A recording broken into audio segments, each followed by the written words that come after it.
Hello and good evening. It appears I'm having some issues with the window there.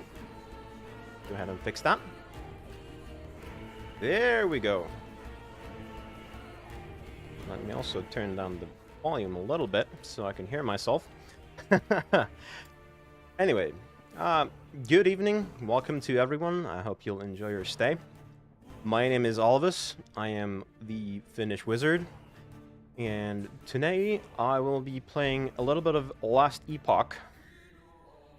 Oh, looks like I forgot a little something. Just a second. Forgot to turn on my chat program so I can actually read what people are saying while I'm playing. But as I said, today we'll be playing Last Epoch. This is an aRPG that has been... Okay. Now this is a little bit of a problem. Here's my chat program has an update that is forced. And I need to get it. Or this is not going to work. Okay. That is a bit unfortunate. There's also an update for the game, which I had to download just before starting, which was a little bit annoying. Well, I'm sure I'll be able to get it sorted while I'm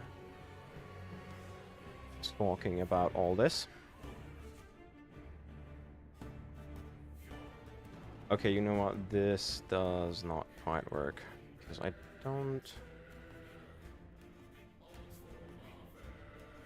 Okay, what is the best way to do this here then? I think I'm gonna have to go to the actual website to update the app because I didn't install it originally through Steam, so trying to update it through that doesn't exactly work as I'd like it to. Forgive me, I'll have to take a moment to sort out the technical issue here.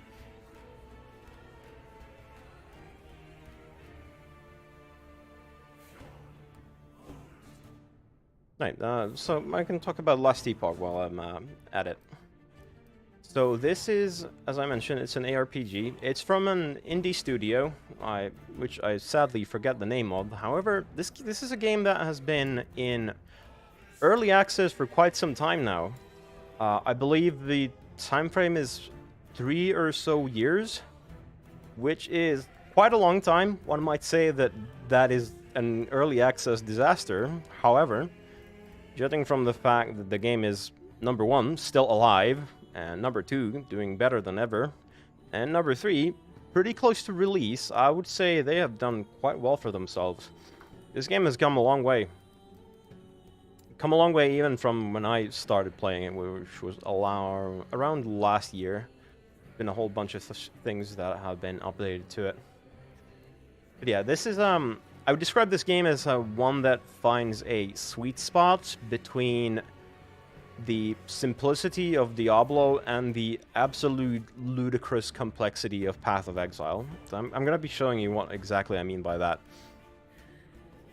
in a moment once I have everything sorted. Or I might as well actually just get started here while the chat thing is getting updated. And if I need to, I can... Okay, I can at least have Restream chat open on a second window and can alt-tab to it as necessary. So forgive me if I don't see your messages right away. Right, so... Figured I'd start with just first explaining like what the hell is going on with my character. So I'm currently playing a Druid, which is a subclass, or... how do you mean? A mastery of the Primalist class. So yeah, you can see this guy is kind of a barbarian. He wears furs, all that kind of thing. He deals with nature, with animals, and a little good old barbaric leaps and so on. But yeah, I have the Druid subclass. What does that mean? Well, that means that I have access to various kinds of transformations. And for the build that I'm playing today, that transformation... Oh, right, I can't show it in this area. I'm gonna actually have to travel somewhere where I can fight. So let's go ahead and go to where I can do that. As you can see in this loading screen, there's something rather interesting mentioned there, that this is in the Divine Era. The story of Last Epoch takes place in multiple different eras. This is a time traveling game. Well, it's not. The time travel doesn't come into play much mechanically speaking, besides the fact that like you're going to different places at different times, and the story is based on that. But it is a rather interesting concept. You'll get to see the same places a lot, but in different situations, and yeah, it's quite interesting. Yeah, let me get over here. I'm currently in what I would describe as the last stretch of the story that is currently available. As I mentioned, this game is still in early access. The latest patch came with multiplayer, and believe the next one will be the last before full release, so we're not quite finished, but we're getting pretty close to it. So yeah, this is the current final act, I would say. We have these areas left to explore. So let me head on over.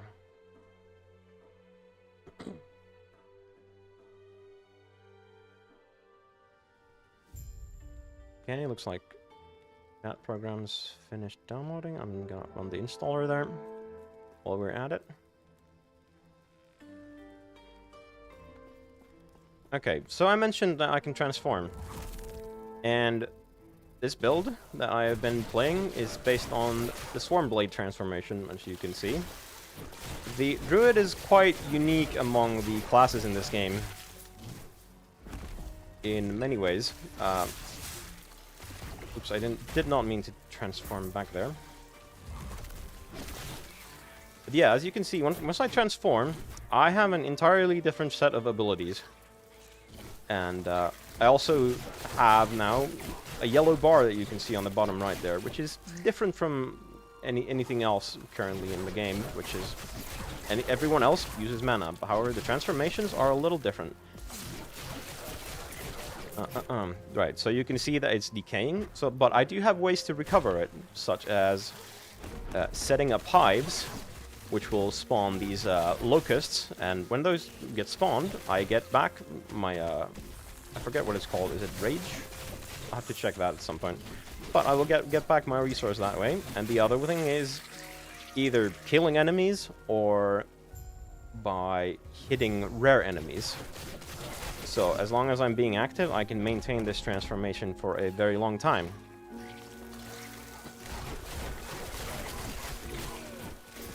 Yeah, there's a whole bunch of things that are going on with this build in the background, which I can tell you a little bit about in a bit, as I kind of show how the systems in this game work, because I think they're quite interesting.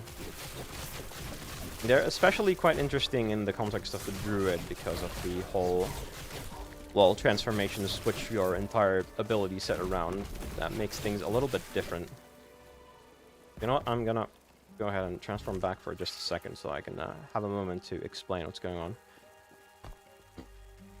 So, first I want to go here.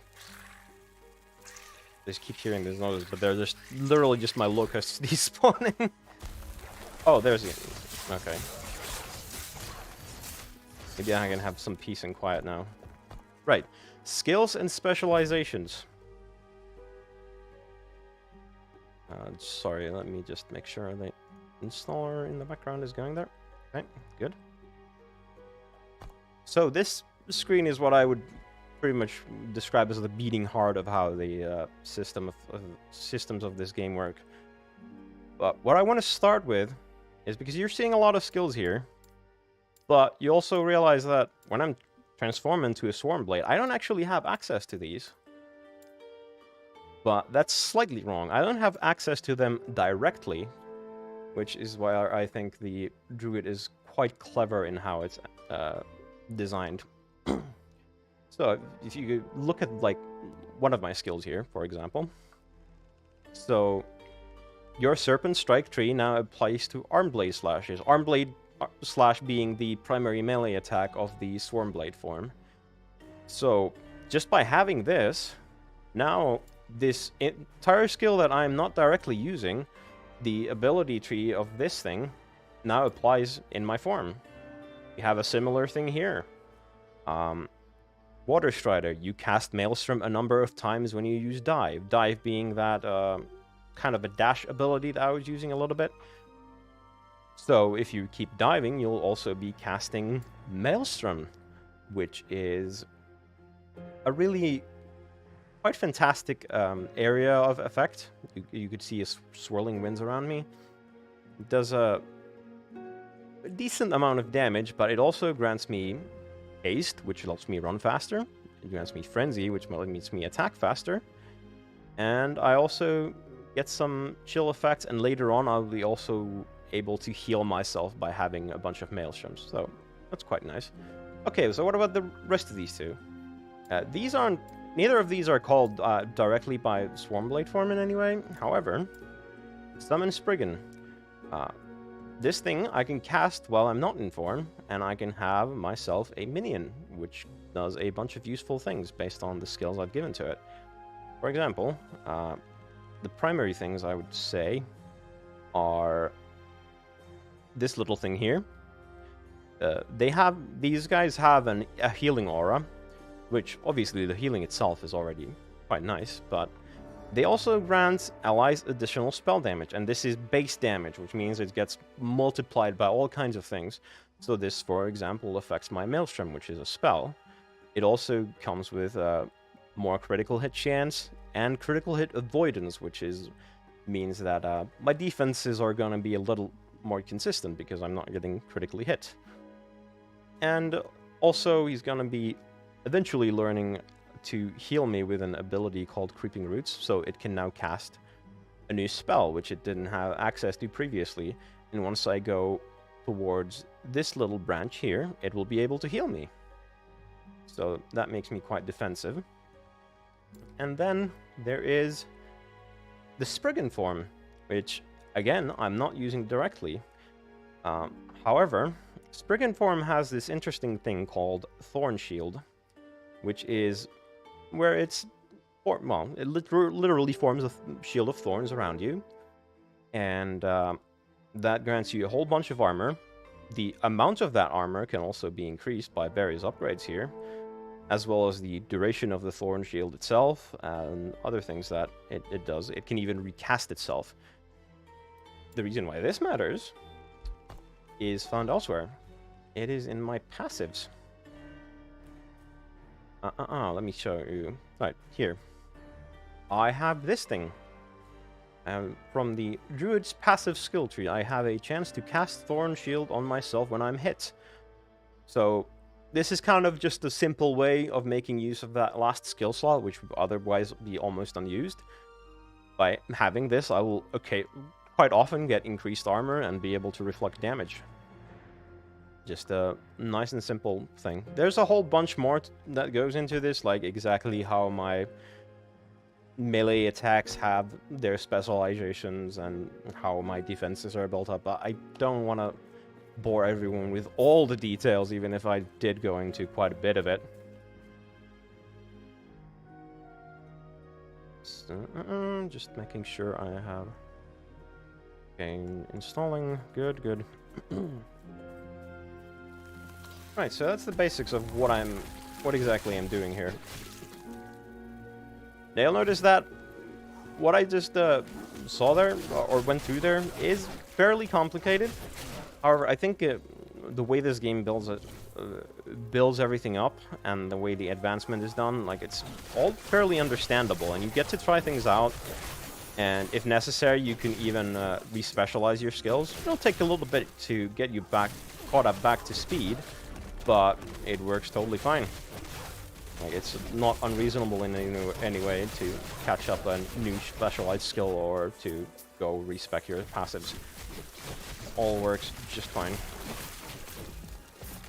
Unlike some other games where you might be stuck with a build for basically forever unless you farm for 100 hours. I'm looking at you, Path of Exile. You do this. I hate you. I hate you for that. You could be such a great game. Right.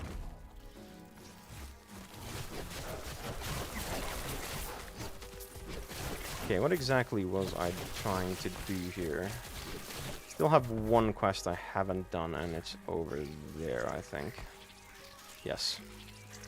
Go get that dealt with.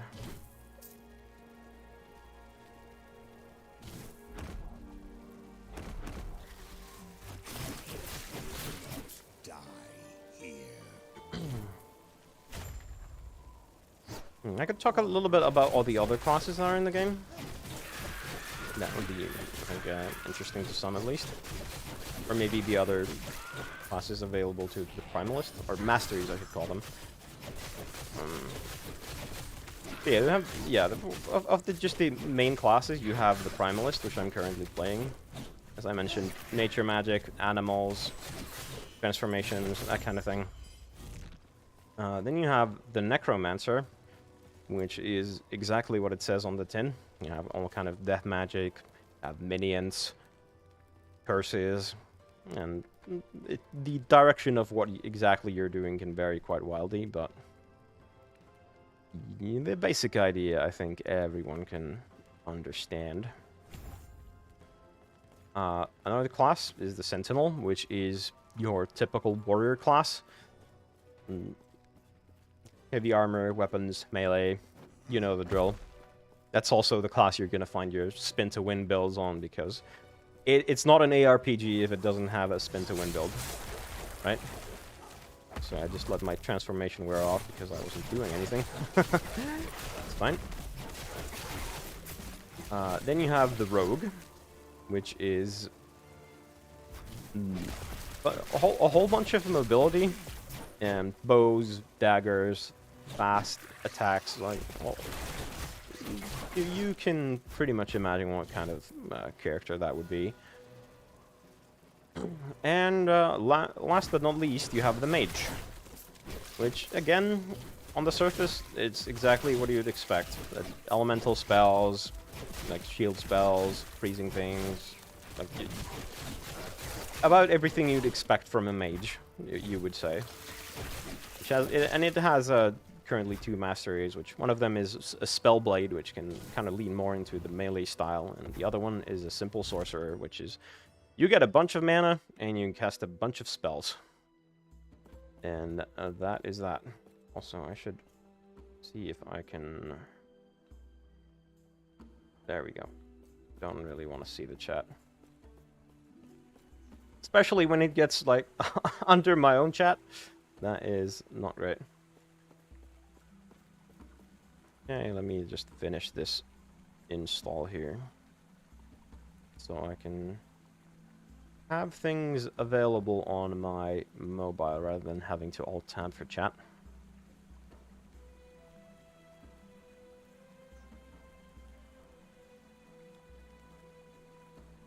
Okay, I think we're okay now.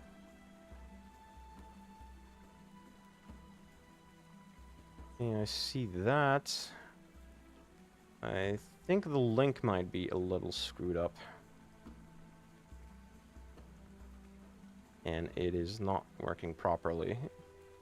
Oh, would I have to do all of these settings again? That doesn't sound great.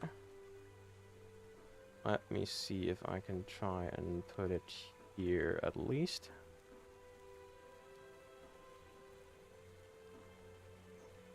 Or do I need to refresh the cache? Yeah, okay. Now we're good. Just remove the stream elements, don't need that. And now I can also have this up on my phone. Okay, perfect. I can continue just fine now. I showed this a little bit. There are passive trees in this game. So you have your base classes passives, which you have available right from the start of the game. You basically have to spend at least 20 points in here. You have a bunch of general but very useful bonuses in here. And you unlock your skills as you progress it. It's basic early progression. Then as I had earlier, I have my Druid passive tree, which I have access to all of this, because I'm a Druid, obviously. However, I could also, up to a point, invest in the passive trees of the other masteries. Which means that, for example, if I wanted to, I could go into Beastmaster and I could learn Summon the Scorpion by spending 15 points in this tree, even though I'm not a Beastmaster. I do miss out on the passive bonuses of being a Beastmaster, as you can see here. I don't get the Companion Summon limit, I don't get increased melee damage for me and minions, but if I need something from here, I can go grab it. Which gives a little bit of depth to the whole system. Now, if only I could remember where I was trying to put my points here. It was probably not spell damage. Oh, it was definitely this. Or it was some kind of damage thing that I haven't maxed yet. Yeah, so I was looking to increase my health and also endurance threshold, which is another interesting mechanic in this game. This game has a bunch of different defensive mechanics. What endurance is, it's a little bit interesting. So you have both endurance and you have endurance threshold. Endurance, which I currently am at 51%, means that once I am below my endurance threshold, then all damage past that point will be reduced by this number. And I can also separately increase what that threshold is. So if I have a high endurance threshold and high endurance, then I can have quite a bit of effective health. That's one way of having defenses in this game. There are also, as per usual, there are resistances. These don't matter as much as they do in something like Path of Exile. I don't want to go into the math behind it, but there is math behind it. Like, you don't have to worry as much, but they're still quite valuable, even if they can be hard to spread out and get all of them. You have armor, which reduces the damage from not just physical, but also elemental attacks, which it's slightly less effective against. But the thing about armor is that it only reduces damage from things that actively hit you. So like a projectile or a melee attack or you name it. But if there are damage over damage over time things, such as maybe you get poisoned or you're standing in some kind of persistent area of effect, armor will do jack squat against that. However, armor is very efficient at, you know, taking hits. But yeah, there's all kinds of ways to build your character's defenses. It's not just, just max your resistances and get as much health as possible. There's a whole bunch of ways you can go about it. Though I would always recommend getting a bunch of health if you can find any way to do that. It simply makes things a lot easier. I can't believe the Ospreys would destroy the crossroads. Soreth doesn't have a standing military. They're here on Raya's orders. Is that what he wants? I'm gonna be totally honest, I have no idea what's going on with the story. I mostly play this game and I just blitz through everything. The gods always been this way. I suppose you're right. Please, take care. Typically I do care about stories in games, but these aRPGs, that's kind of not what I play them for. But that puts us in Scalebane territory. They're a group of glorified bandits, organized, would not like company. There's a dried river that heads straight to Majelka. That should get you close to the city. Unfortunately, you'll go alone. There are a few things I need to take care of here. Let's go right ahead.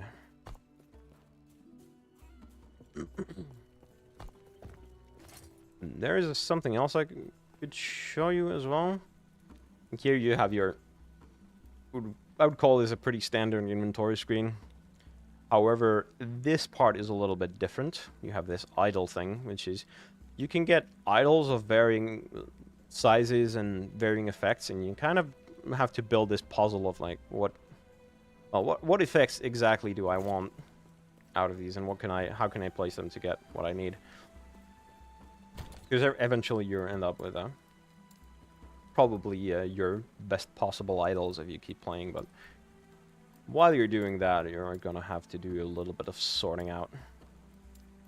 Checking my stash to see if I had anything for that annoying single slot there, but it doesn't seem like I do. Okay, that's fine. And there's also quite a deep crafting system in the game. Every item has... Actually, not every item. I believe legendaries are a little bit different. They have their own... Or uniques, I should say. They have their, like, legendary system. That's a whole different ballgame I don't have much experience with.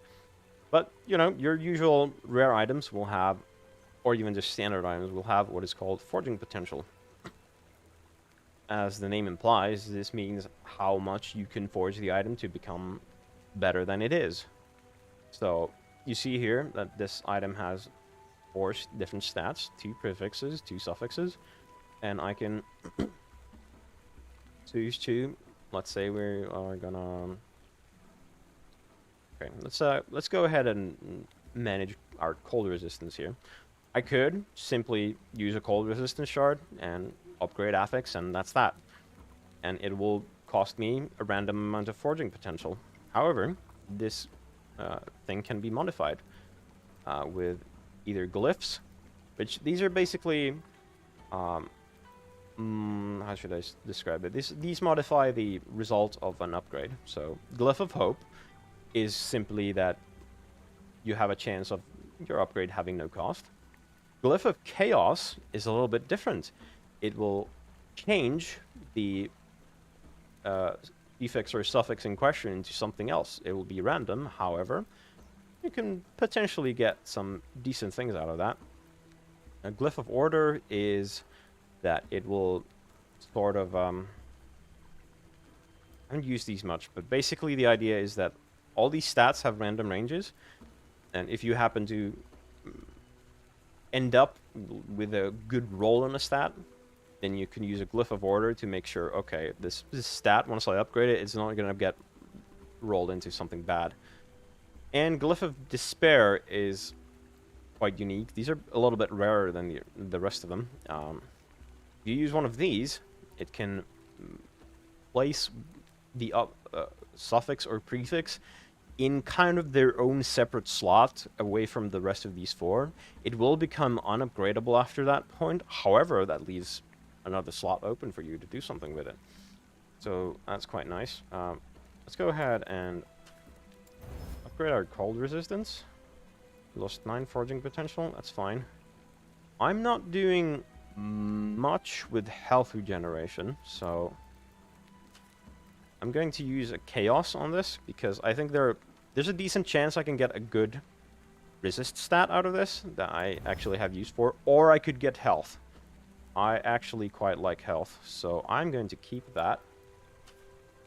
And again, use Glyph of Hope to try and get as much out of this as possible. It's fine. We don't have any more health shards, so I'm going to leave this be for now. And now we have a decent amount more health. Okay, I'm not gonna fiddle around with that more right now. There is a quest down here.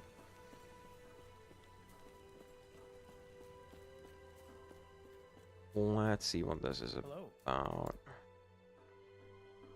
Oh, right, this was, having protection only marginally better, charges high rates. Right, we need to find some...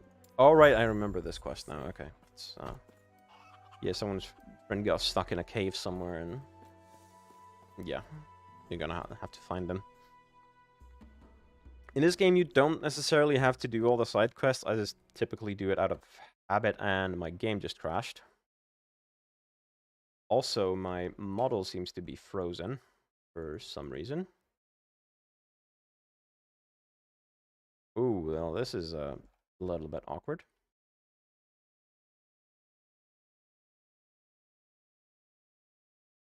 Come on now. Would you kindly work properly? Okay, I think my tracking is back. just gonna have to relaunch last Epoch. That was a little bit annoying. Not sure what happened there. There was an update today, so there's probably a little bit of some kind of instability. Not too unexpected, but always a little unfortunate when it happens.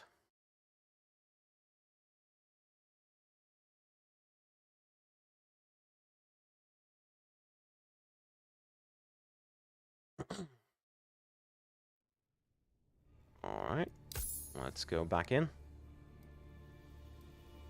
I love the intro menu for the opening theme here. The song is quite nice.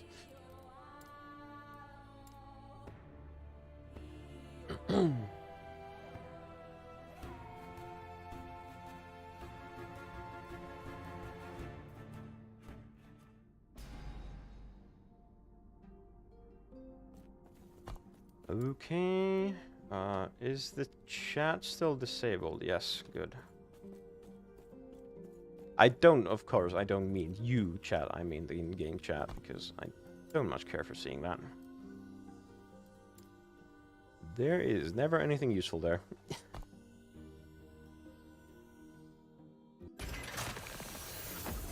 Almost like an aRPG thing to just have a chat that is mostly useless. I suppose it's more use in something like Path of Exile where you have trading and such, but this game currently, kind of just there for the sake of it. Not the worst thing, of course, but it does feel a little pointless. Usually just have it disabled. Okay, let's go ahead and summon our friend, transform, and now we're good to go.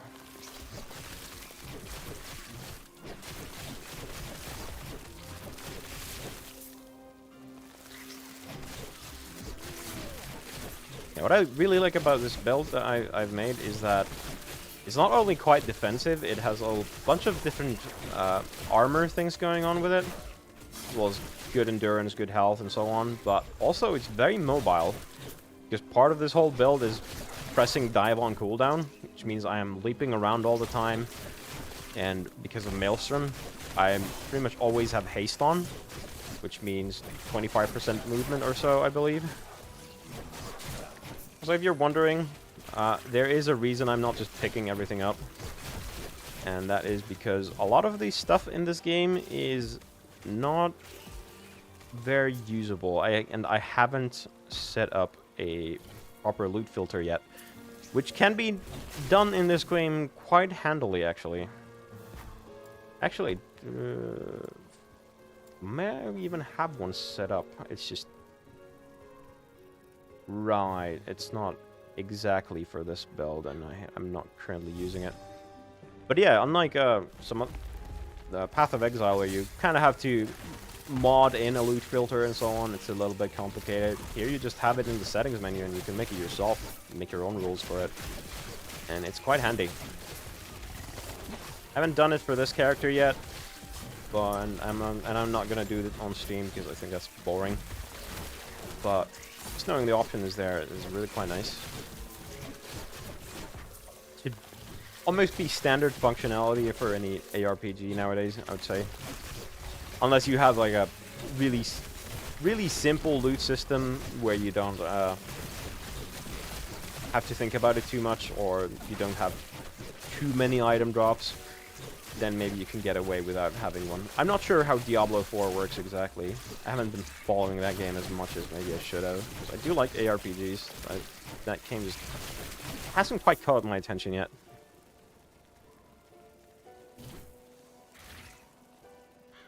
But maybe it will. I just haven't been overly fond of Blizzard in the last few years.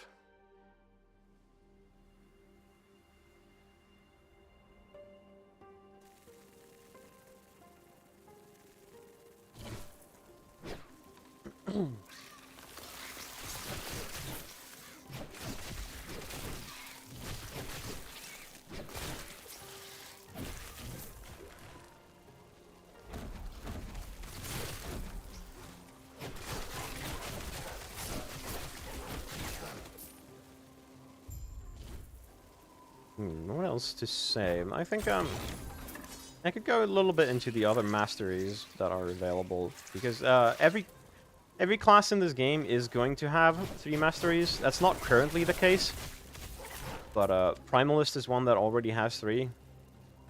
So what I'm playing is the Druid, as I mentioned. So the Druid is focused on transformations, and also they have some benefits for specifically these Spriggan summons. Yeah, the transformations can do very different things. You have like the Spriggan transformation, which is sort of a castery transformation rather than what I'm currently playing, which is like very melee oriented and also has some minion stuff going on. And you also have the Werebear, which is a big bear. I don't think there needs to be much said about that. There's some very cool builds using that I would love to try out someday. Especially once I get this leveled, I have quite a nice weapon for a Werebear build, but that's a whole different topic. And yeah, the other 2 masteries for Primalist are, one of them is Beastmaster, which, as the name suggests, it summons a bunch of beasts. So the Primalist has this mechanic where they can have companions. Beastmaster can get more companions, and they can improve those companions quite a bit through the tree. And they're also quite good at just, you know, fighting themselves. They get a bunch of different melee bonuses and such that will improve their abilities on that front. It's I describe it as probably the simplest Primalist to play. Medium builds tend to typically be in these games like quite easy to play. Not much to them. Wow, that did a lot of damage. Let me just make sure I kill this without a fuss.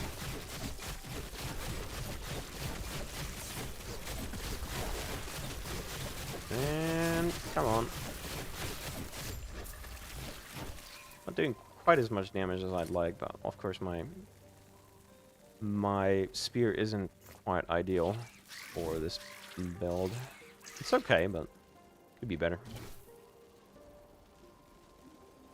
Right, so Beastmaster and Druid, and then there's the Shaman, which I'm not terribly fond of the Shaman myself, but the basic idea is that they're really good at dealing elemental damage in various ways, but most importantly, what they have access to and can improve a lot is totems, which is another Primalist class mechanic. They have access to various different totems, such as Thorn Totem. Then there's like Upheaval has totems that are available to it. There's one in Beastmaster, which isn't relevant to the Shaman because it's so deep in there. However, the Shamans get their own Storm Totem. And yeah, they have a bunch of different abilities to basically upgrade totems, get bonuses while those things are up, and just deal various elemental things. I'm not terribly familiar with them, I'll be honest with you, because I haven't looked too much into them. Didn't find them very inspiring. Thank you for the assist there. I like the Druid a lot. Beastmaster is fine. Druid is probably my favorite class in or class and mastery in this game, because just of the way they're built is very interesting to me. How the transformations interact with like other skills, and you build your like setup that way, and you have to like handle a bunch of different problems, like how to manage your resources and how do you deal damage and how do you sort out your stats, because you have kind of a varied skill set, I would say. Like even this build, like typically when you build something, it's like you either use spells or you use attacks or whatever. This has a little bit of both. You have a maelstrom going on, but then you also have minions, and you have your melee attacks and ailments and all kind of things. You helped me. Let me return the favor. I can't complain about that offer. You ready to head out then? Yep, let's go. I have this thing. Classic Barbarian Leap is on the Primalist. I haven't actually upgraded this ability at all. It's just handy to have if I'm in human form and I just need to get somewhere. So I like having it on my bar.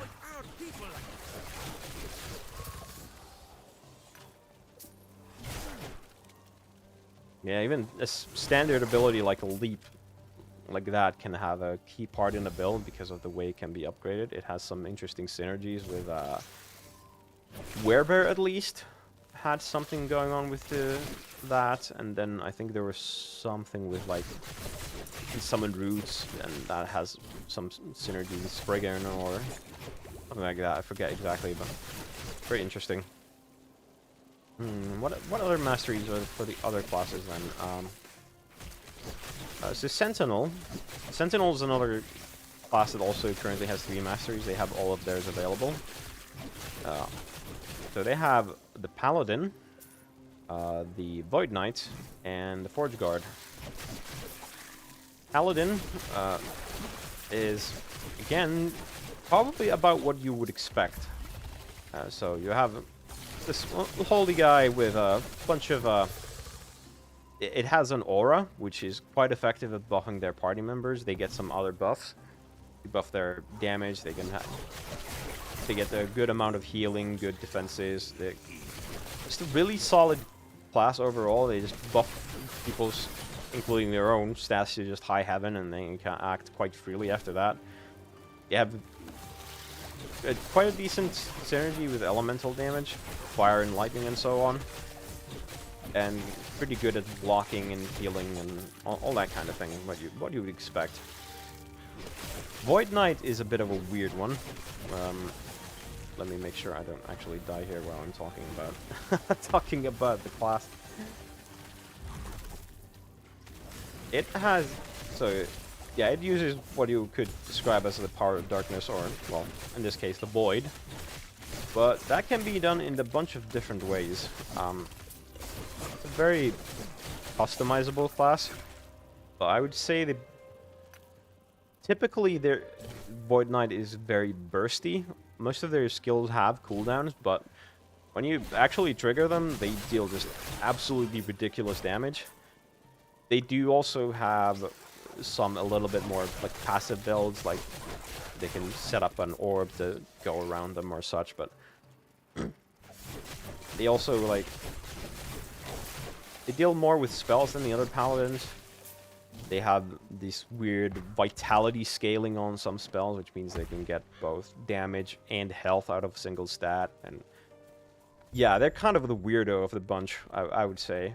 But very, very interesting, and there are some cool builds you can make with them. I recommend you check it out if you think it sounds cool. And they also have one of the most unique utility skills, which is even used by the other Sentinel subclasses, which is called Volatile Reversal, which is this interesting kind of time mechanic that when you press it, it sort of rewinds time for your character. So it goes back, what is it like? It's like a few seconds or something. I forget. It's like 3 to 5, something like that. It puts you in the position where you were before, and it also puts your health and mana back to where they were at that time. So it's a positional tool. It can also help you manage your health and energy, but it's quite interesting. Used by a lot of Sentinel builds because you can get access to it relatively easily by just spending some passives in the Void Knight tree. Where was I going? Go here, why not? And the last Sentinel mastery is the Forge Guard, which is... It deals a lot with a few different things, I would say. One is fire damage, I would say. The other is some throwing attacks, which definitely isn't unique to the Forge Guard. It just does it in a different way than the others. And it's the only Sentinel that really does anything with minions. So they can summon like armor and weapons, which have stats based on your own armor and weapons, which is a little different from how some other minions work in this game. They have some rather unique skills in how they work, but they're also not very popular. I haven't played one myself, but I have thought about doing it a couple times. It's quite decent. Yeah, I also already mentioned the mage subclasses, which are super simple. You have a Spellblade and a Sorcerer currently, which is just you either melee or cast a lot of spells. Very simple. However, they will be getting a third mastery eventually. I think it's on release, which is probably some... Oh, wow. This is really terrible. Last Epoch crashed again, and my tracking reset again for some reason. This is very annoying. Let me reset that. Okay, that's back on. I really wonder what this is, why this is happening, and why exactly is it? Is it that the game crashing also resets my model for some reason? No idea.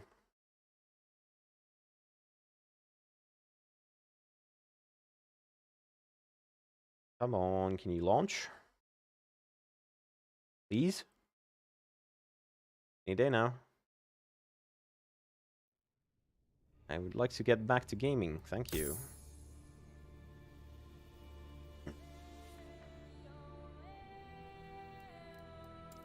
Yeah, I'd say I hope this doesn't keep happening, but the fact is it's probably gonna keep happening, so please bear with me.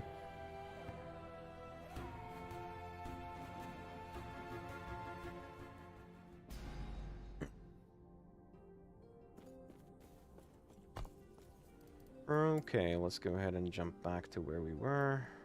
Oh, we can't jump there directly. Unfortunate. Oh well.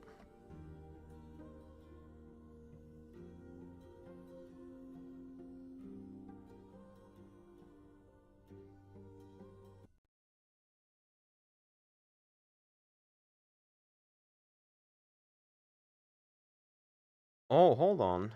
Basetracker.exe application error. That was...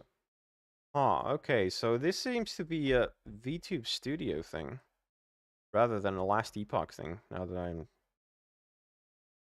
Or some kind of compatibility issue with the two. Let me see if I can launch both again. This getting quite irritating.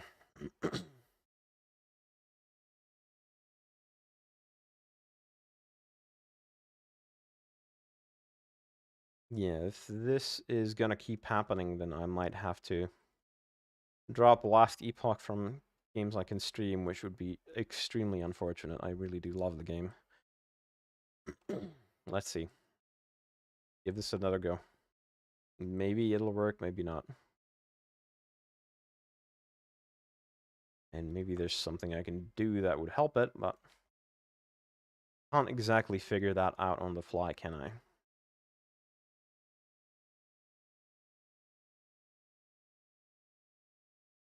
Okay, Last Epoch is launching again. Is it gonna screw me again once I teleport?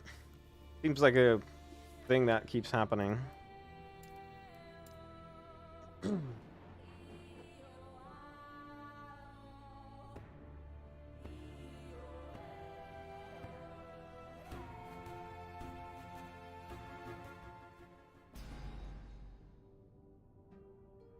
Okay, I'm in the game.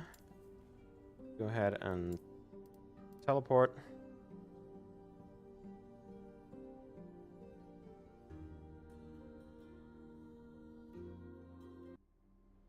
Okay, we're loading in. Are we gonna crash again? If it's gonna happen again, like immediately after, then that'll be unfortunate. Okay, my chat is on again. Wait, chat is disabled, but I'm seeing messages for some reason. That is weird. Okay, should be fine now, I hope.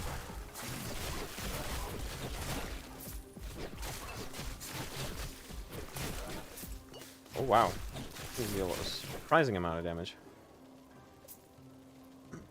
Okay. Well, it seems like I'm at least play again. Nothing else.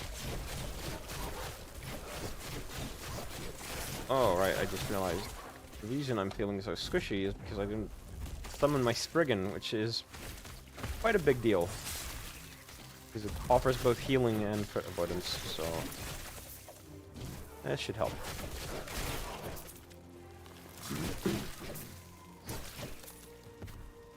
Let's go.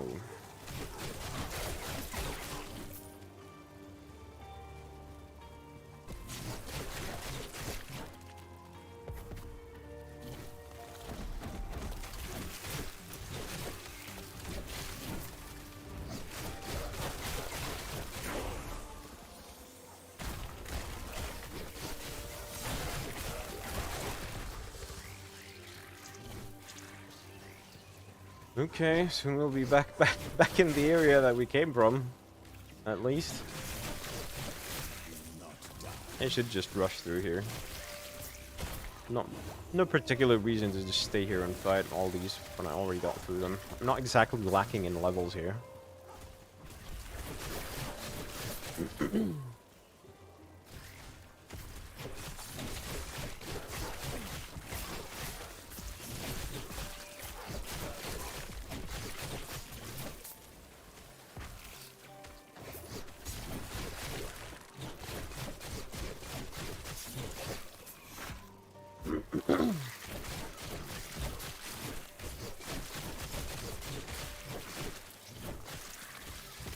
Okay.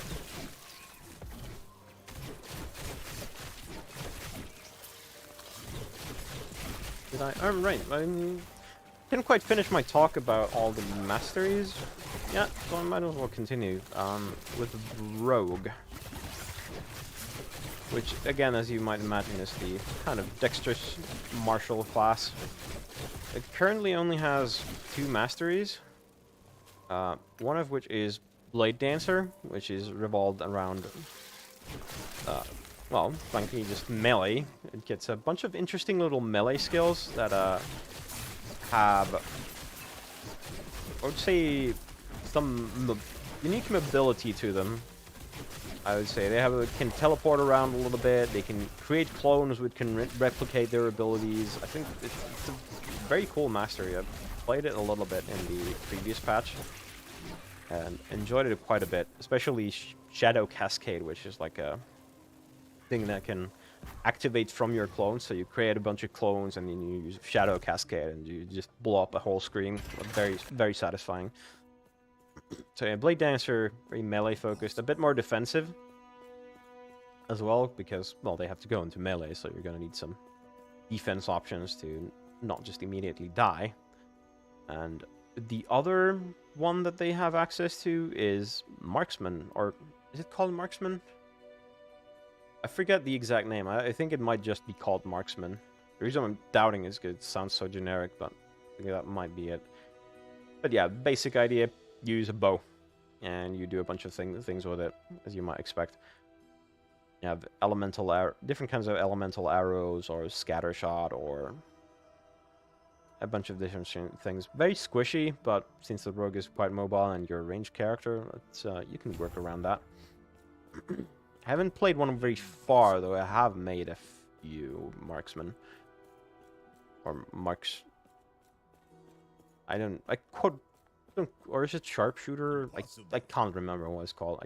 Not for the life of me. It is just not coming to mind.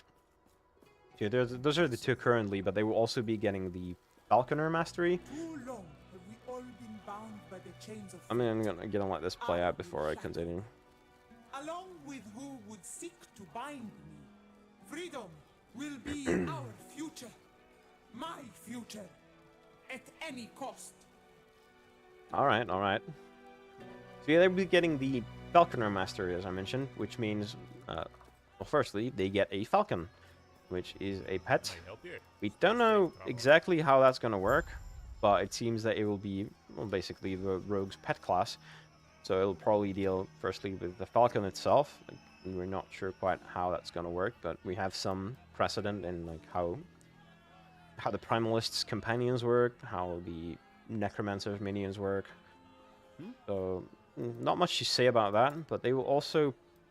This is just my guess, but they will probably have other minion-based bonuses as well, so they could probably focus on one of the rogue's abilities, which is currently pretty unused, which is the Ballista, which is sort of like a turret, but it counts as a minion.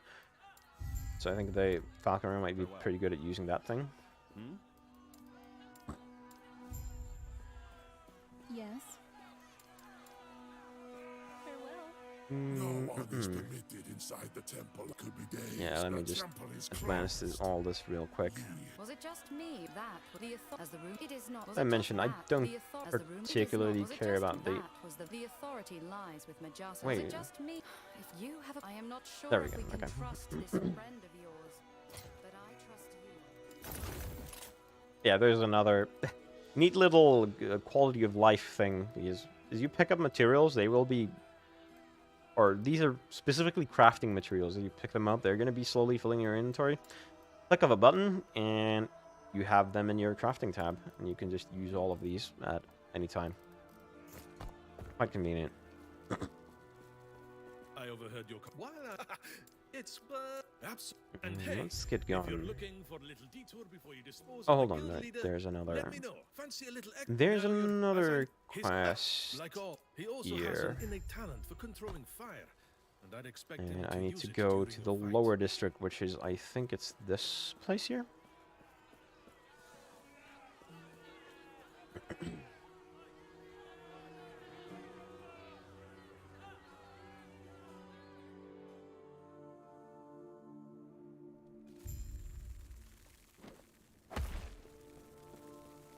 One thing I think this game does really well, which you're not seeing much right now because this is, well, it's not the highest level character, but it is pretty much at the point where like my build is quite set up, so you're not seeing my skills evolve much and so on.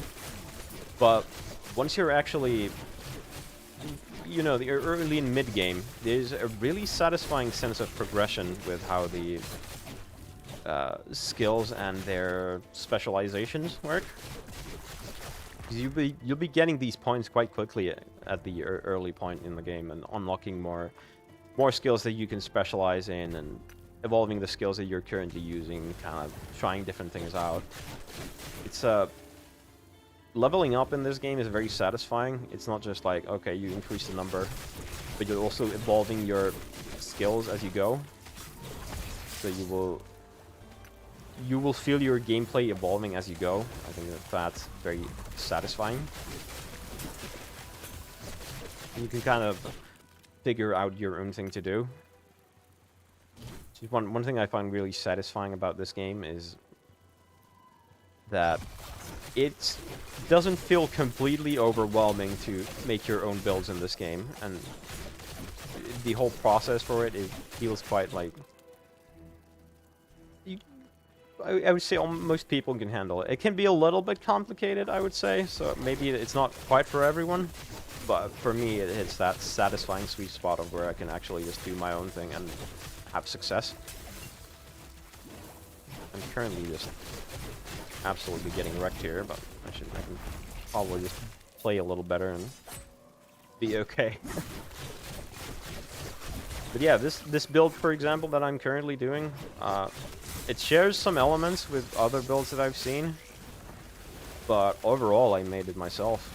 And you're probably going to see like the basically exact same build everywhere, because there are some pretty easily understood synergies going on here.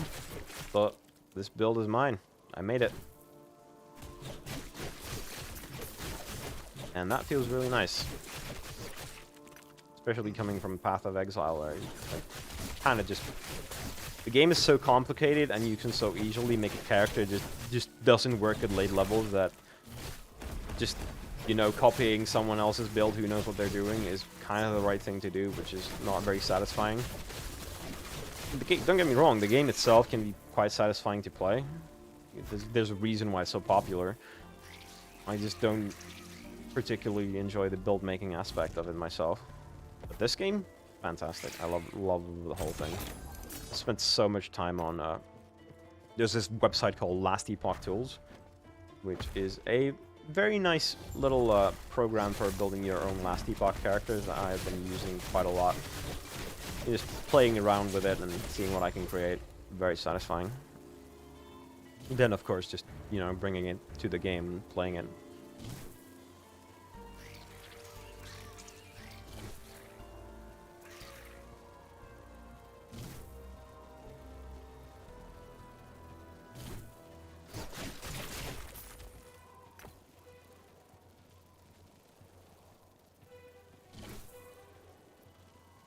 Yeah, I'm not currently worrying too much about picking up literally every single thing. Probably should, because there's always a chance you can find a decent base for an item if you just look, but... Since I don't have my loot filter set up, that is going to be a little bit of a tricky thing. But I'm not too worried. What I have currently is doing quite well, so I'm not overly concerned.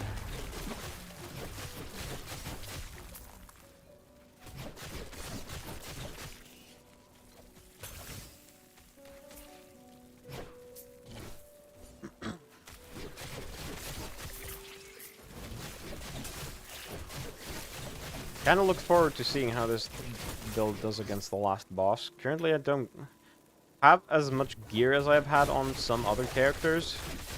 And this build, I think, is a little bit on the low end of damage right now.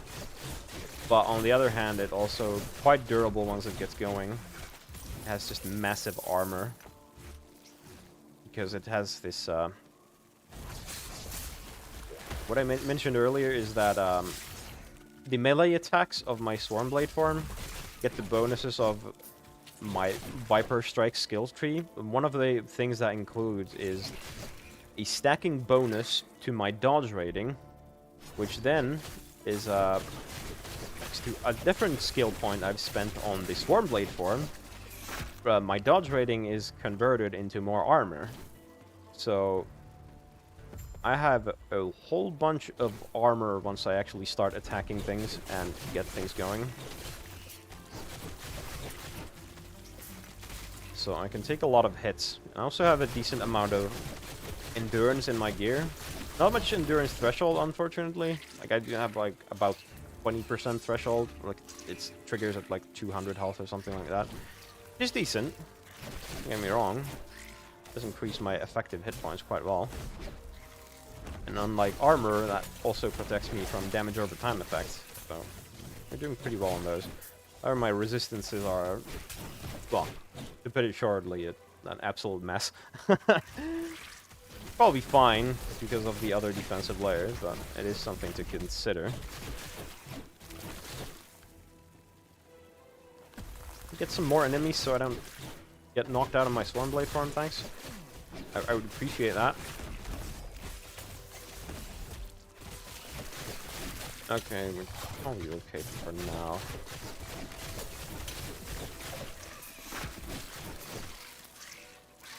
Okay, I'm just gonna transform out of it for now, so I can get a full bar again.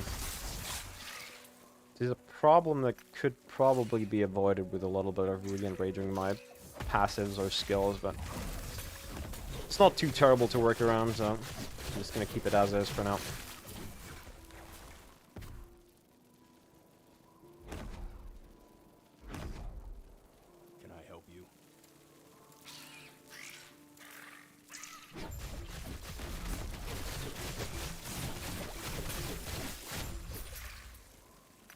Easy, easy.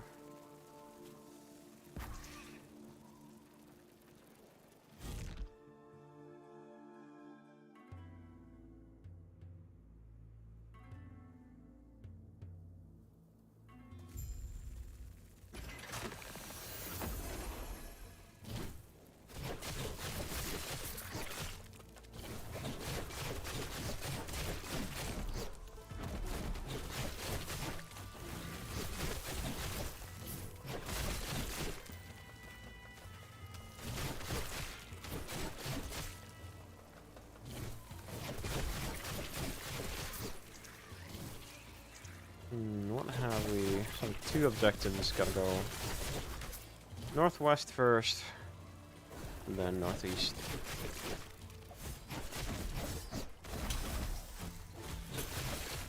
There's been a decent number of enemies here, so I'm not running out of Swarmblade for no reason.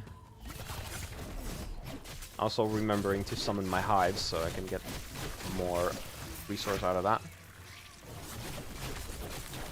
I should really check what that's called, just to don't sound like a big dummy talking about resource rather than what it's actually called. It is Rage. I actually remembered that correctly earlier. Created that. I just wasn't sure about it.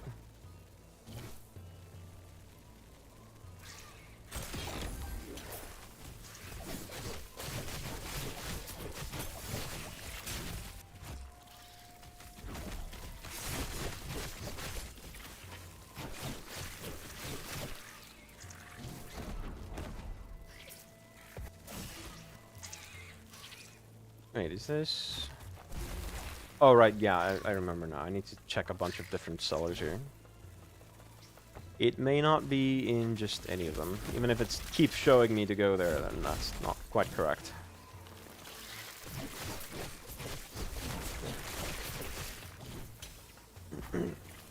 Really make sure I pick up everything rather than just move straight away. There's actually one thing that, one quality of life I think could be improved, which would be that crafting components could be picked up automatically, because you pretty much never any reason to pass on crafting components, because you can always put them into the crafting storage. But yeah, you always have to click them. Of course, like if there's a bunch of them nearby each other, then that's you can get all of them with one click. But you still have to just stop and do it, which is not exactly ideal. But overall, pretty small gripe. Would be nice. It would make playing the game faster. It's always good. Or an aRPG specifically, because you know almost the point of the genre is to go fast and just kill lots of stuff. So having to stop for items is never great. Of course, stopping for items is also kind of part of the genre, but if you can minimize it in any way, then it's always quite nice.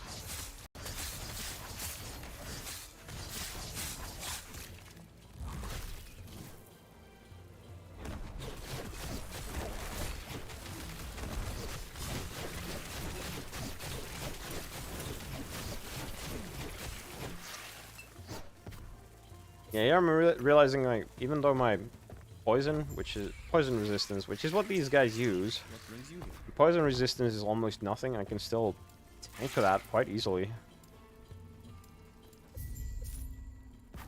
Which just goes to show how well this is working. But especially on those, I think it's more so the endurance part that helps me out. I don't know if these poison sprays count as hits or damage over time. I would assume the latter, but there's no great way to know unless you like really look at the numbers and whatever. But obviously, you're not going to be doing that.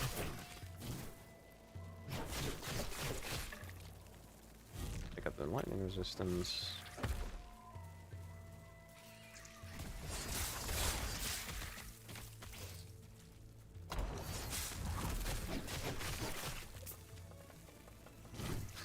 In we go.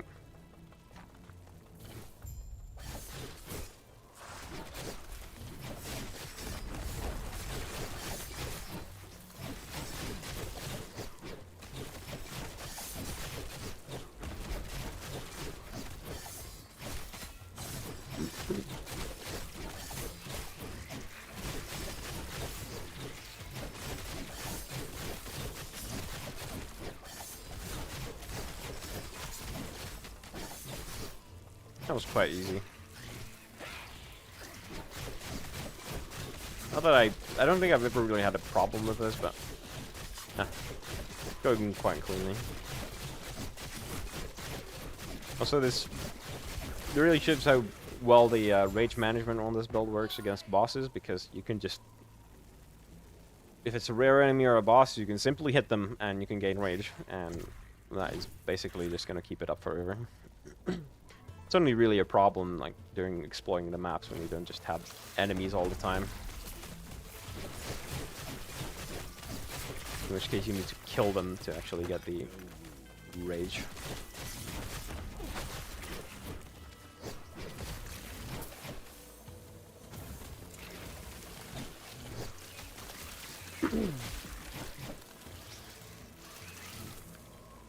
Of evasion. Oh, that's not terrible, actually. Oh, I don't have room. Let's go do that. Now we have room. Look at that.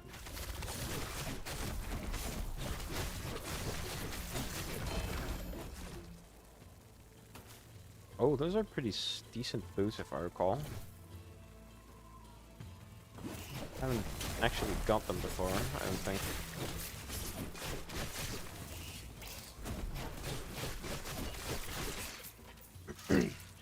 One thing I would say is a bit of a downside of this game about the unique items specifically is that there's a lot of them that just don't do very much, or that have to be used with very specific builds, so eventually you just reach a point where getting legendary items isn't terribly exciting. I'll always pick all of them up, just in case one of them is one of those items that is good for a specific build that I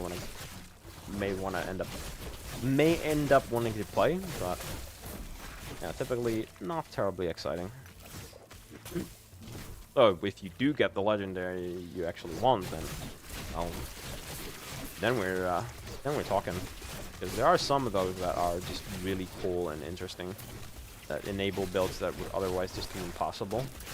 Which I think that should typically be the goal for legendary uniques, to be enabling things that normally don't really work.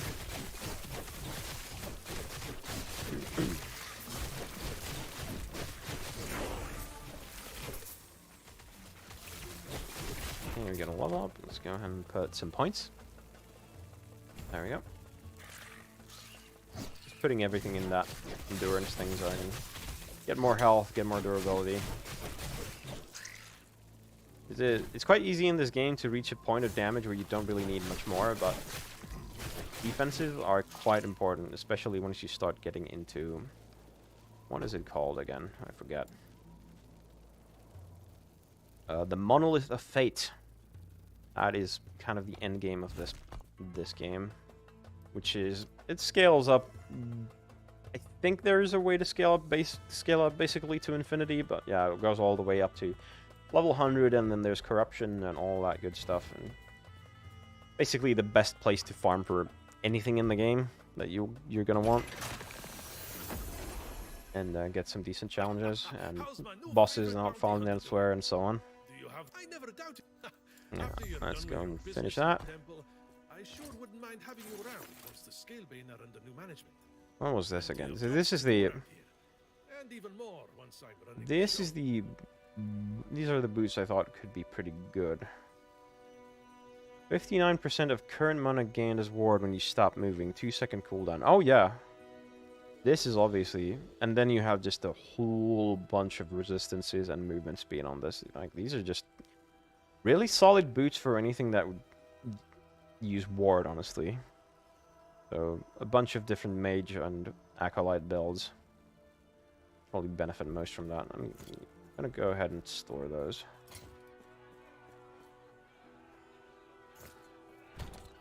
As you can see, I've been collecting a whole bunch of different items.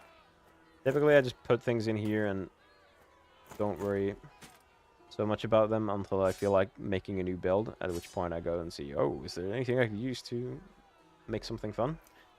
Typically, the answer is yes, because I do put a whole bunch of different stuff in here. Or at least some other build can use them temporarily, or a bunch of different possible things. Okay, let's go ahead and talk to Zarek again. And we can despite all that, continue. Once you're after that.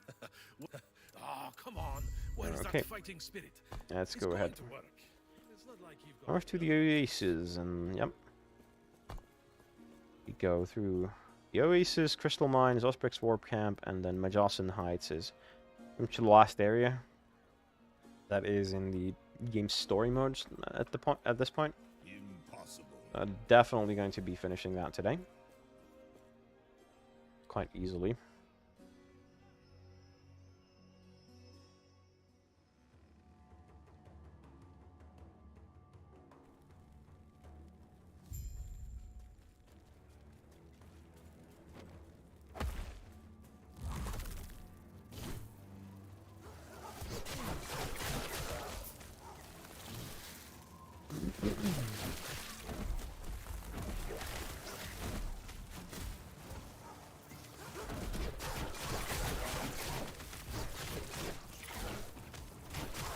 So the side quest is down on the left there, and then up for the main quest.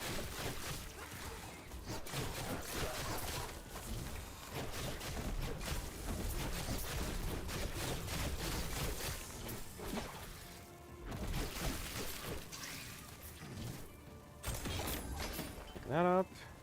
Oh, an idol. Cool. May as well.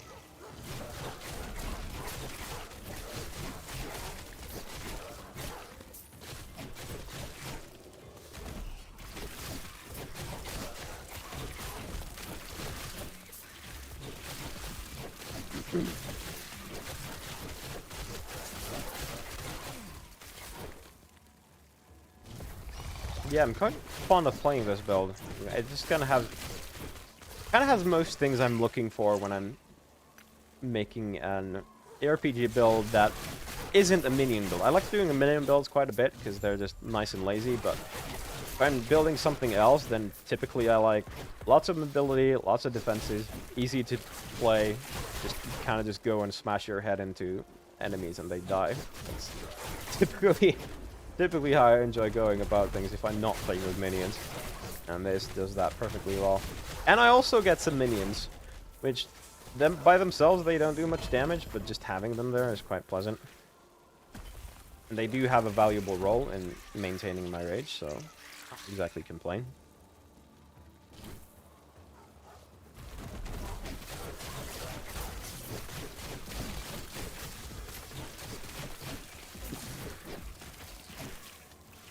And another thing they actually do in this particular build is, because as you can see in the title, this is the cold Swarmblade, but what a Druid cold build entails is an ailment called Frostbite, which you can see kind of a snowflake symbol appear on the health bar on the top of the screen there. Frostbite is a damage over time ailment, so yeah, okay, so it deals damage, so what? It's just minions applying from Frostbite. It shouldn't be a big deal, right? However, Frostbite has another effect as well, which is that the more stacks of Frostbite you have on an enemy, the more easier it is to freeze that enemy. So you will actually see a bunch of different freezes happening every now and then. Which means that, well, you're basically taking in less damage, so just pure win, really. It's particularly effective against bosses because you can just really rack up a ton of hits on them. You see how much I can get on this? Like 50 stacks. 50 stacks of Frostbite. That's insane. Let me see if I can find the exact effect of what Frostbite does here. Right here. Alright, only the first 30 stacks actually increase the chance to be frozen. But each of those increases it by 20%. Do the math. 600% increased chance to freeze an enemy once I get going. And the minions really help with that. Of course, I apply a bunch of Frostbite by myself because of how this whole thing is set up. But the minions, quite fun. Quite good at doing that, actually. Because there's so many of them. You don't necessarily have the highest chance of applying it, but once you have, like... How many do I get? Once I have, like, all this going, I forget. 14? Now you have 14 of those things applying Frostbite? Yeah, that's gonna stack up. Quite fun. Funny enough, in the previous patch, one of my favorite builds was also another cold build on a Druid, but it was a different transformation. I used a Spriggan for that. Farewell. Which is basically a kind of machine gun build. It has this ranged attacks which can get just a ton of projectiles that all just go out on the enemies, and you can just deal a huge amount of frostbite and direct damage and everything. Quite a fun, simple build, but what I didn't like so much about it is that it had kind of terrible mobility. Had problems keeping up as many Maelstrom stacks as is needed to keep up the heist, because it needs to be casting so much in order to make that happen. But it was pretty good. Very durable, lots of damage. Decently fun. Quite simple to play as well. But I wanted to try something different this time, so I went with this. I wanted to try out Swarmblade, which I hadn't played before. Took a while to get this character really going, because Swarmblade is pretty late in Druid, but once I got there, things got pretty darn fun. Because yeah, this thing just kind of wrecks. Really fun to play. Lots of mobility. You have the persistent AoE, which is always kind of a fun thing to have in aRPGs. I don't know. feels always good to have that. I don't know exactly why, but it's something I enjoy having in aRPGs. It's just something swirling around you that's just doing stuff to enemies. Even if it's not terribly much, I just appreciate it.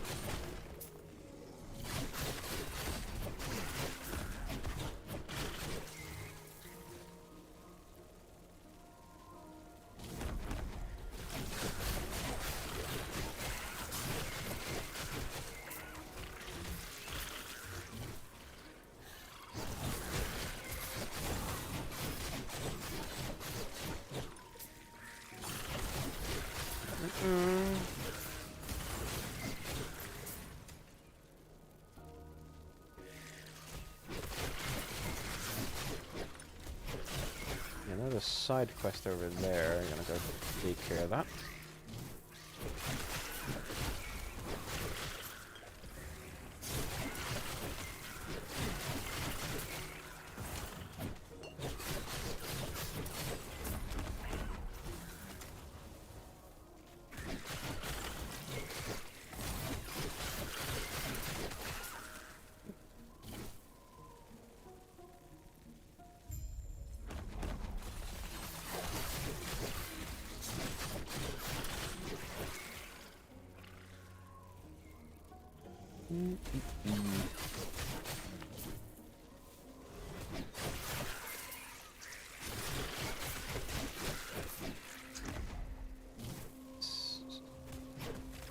Which one was this? Oh, the crystal. Oh, right, I remember this one now. I think you can deal kind of a lot of damage, but I think we're gonna be okay. Yeah. Alright, I forgot to keep up my maelstrom, so I'm not dealing as much damage as I could. Okay, there we go. Yeah, I can just stand right in there. No problem. Because I just have huge amount of armor once I get that many free hits in. And at that point, if what you're doing isn't damage over time, it's probably not going to do much of anything. Especially because I also have health leech from just passives. So I just hit things and I get my health back. Which isn't as common in this game as it is in some other aRPGs. Like, in some other games, you kind of always have to get some kind of life leech. But in this game, that doesn't happen as often as I've found in some others. Not as frequent a stat to gain. Find other ways to survive. Because you always have your potions, which are pretty reliable. Get a decent amount and you get them back as you slay enemies. And they scale reasonably well. I think it's always... Yeah, there's a formula for it, which is based on character level. So it's not maybe as valuable if you're stacking a lot of life, because then it doesn't increase the amount that you get from healing potions, but it's always pretty good.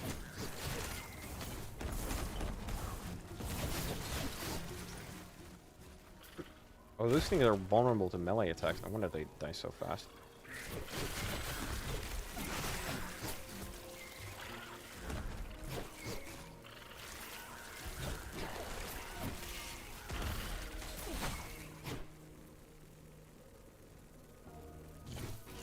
Okay, Aztraliss War Camp. Almost to the final areas.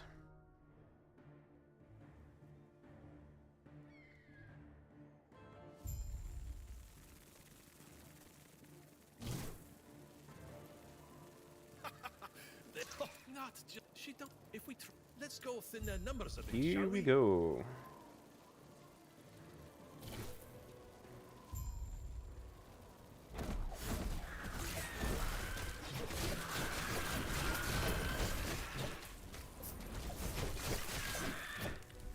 Rune of Ascendance. Oh, these are really nice. Alright, I remember now, I didn't actually show you the runes. They're also a part of the crafting system, and they're a little different from glyphs. Oh well. That's fine for now. Runes, unlike the glyphs, they don't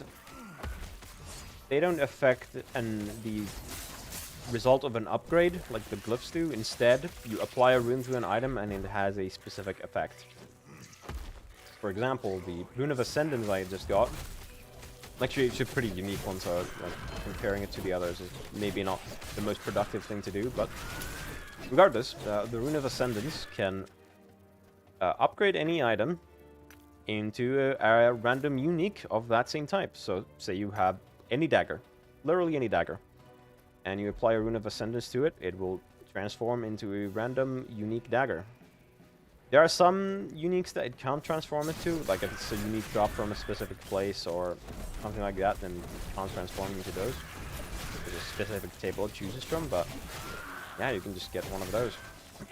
Also, the Rune of Shattering, which is, well, as the name implies, it will break an item, but of course, in return, you will get some shards from it. Shards being the thing that actually lets you apply certain upgrades to items. Like you need, if you want to upgrade a specific stat, you need a shard for that specific stat. You'll get quite a bunch of them as just drops, but having the option to also just break items to get more of the shards from that item is very helpful. What else were there? Let's see here. Rune of Refinement was just basically rolling all the stats again. You can get some better results that way. By improve the numbers if you have a poor item. I haven't used these much. Removal removes a random stat. You might... These are a little bit risky, but you can maybe make some room for something you need. Discovery is... it fills all your empty slots. So if you have, say you have only 2 stats, then just using a Rune of Discovery will put random things on the other side. And the Rune of Shaping rerolls all implicits on an item. Oh, right. Implicits are a thing, which is... Let's say you have this armor here. Implicits here are on the basically on the top of the armor here. So this thing has implicits, plus 180 armor and plus 42% physical resistance. So it will let you reroll those stats if you didn't get the best ones you wanted, which can be quite important. Some implicits are quite powerful. Like, actually, this is a pretty good example because plus 42% physical resistance, the cap is 75%. That just having this item and no specific stats on it already gets you more than halfway there to the absolute maximum possible, which is quite something.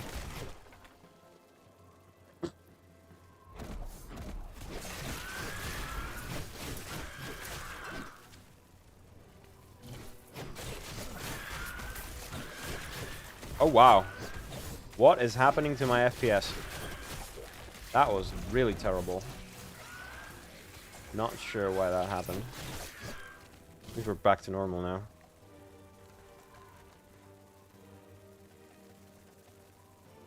Second there, I wondered if I crashed again.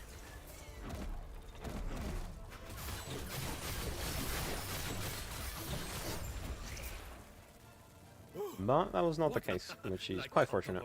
Hey, try not to fall off. All we got to do is steer Karen towards the temple, and she should take care of the rest for us.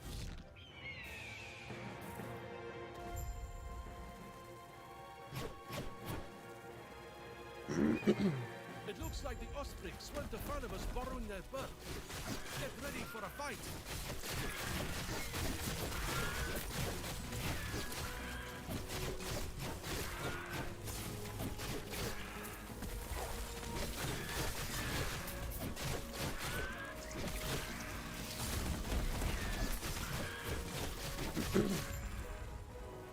Easy fight.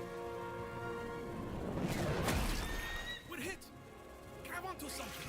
Oh no! Whatever shall we do? Just conveniently land on the next map, I guess? Yep. That's all there is to it. Like, if you crash your flying thing, you know, just don't die. Easy.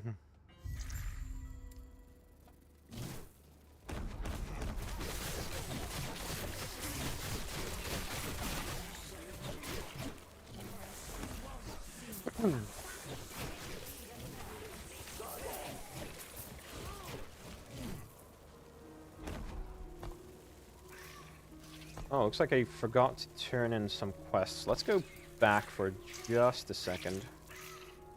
So I can go ahead and do that. The Oasis and Majalka Upper District, okay. Let's go ahead and pay some visits. Alright. I'm doing some side quests. I mentioned earlier that you don't necessarily have to do all of the side quests, and there's a reason for that. I just like doing them. So what you can see here, at the bottom left here, passive point rewards and idle slot rewards. These are rewards you get, I think, strictly from side quests. But once you have all these, you don't have to do the rest of the side quests if you don't want. You can just do certain ones you like. I just like doing all of them because I'm a completionist. Also, I didn't need to teleport there. I should have returned the quest first and then teleported. Oh well. Impossible.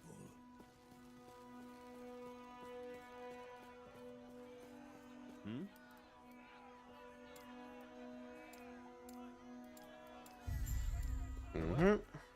So that, then the Oasis.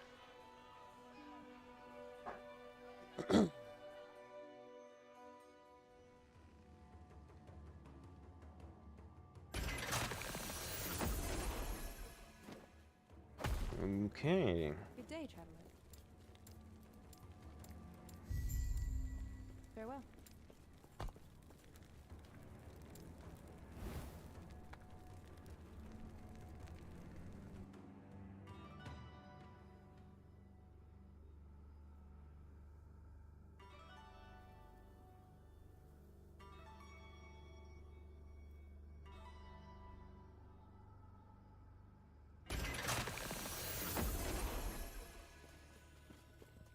Okay, let's get going.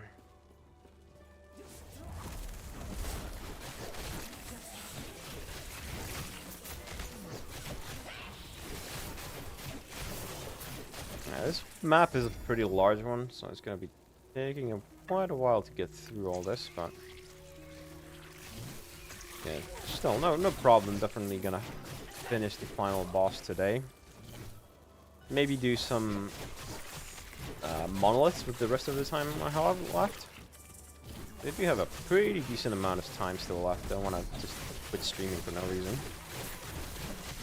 The monoliths can be quite interesting, actually. Especially for something that's basically kind of a grindy system. It's surprisingly clever and not actually quite engaging. Even if there is a bunch of repetition. You'll see what I mean later on.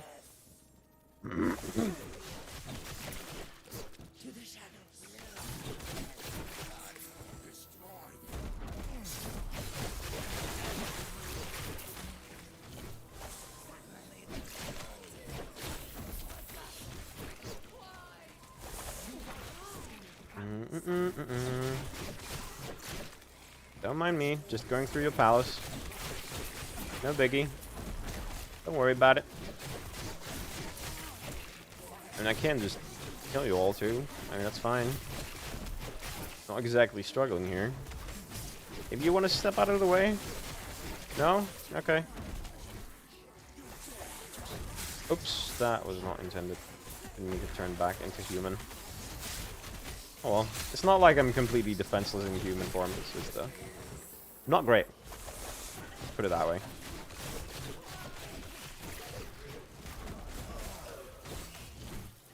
Oh, I think I need to go there, actually. Tune Brigandine Boots could be decent. Pick that up. Yeah, at this point I've played the game so much that I can, at a glance, I can kind of tell that from an item's name if it could be useful. I haven't been looking at them much this session because I'm kind of focusing on in the stream going, talking to whoever might be here listening.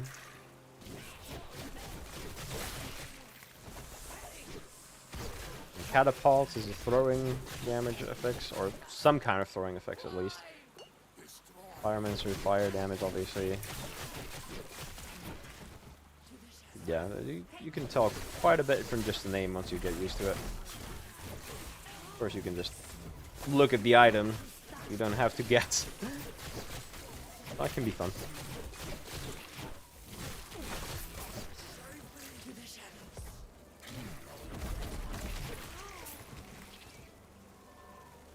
Okay, this was a dead end. Come back for just a second while I look through these. No, nothing particularly helpful. Pick these up.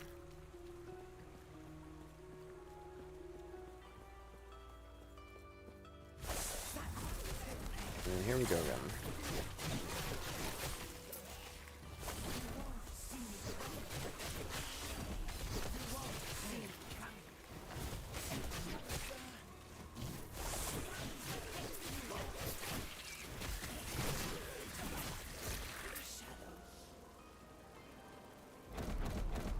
Oh, that was pointless. Spawning hives doesn't actually do anything if there's no combat around them, so yeah, that's why that was... Just put them on cooldown for no reason.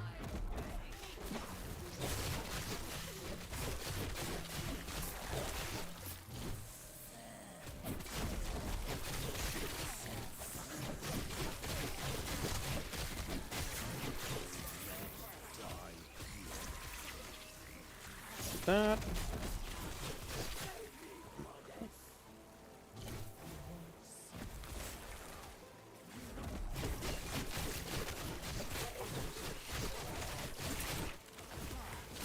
Yeah, I'm thinking about it. There's another thing that makes me prefer this over Path of Exile's way of developing skills, which is that every skill you put your points into is gonna be useful. Or no, that's the wrong way to put it.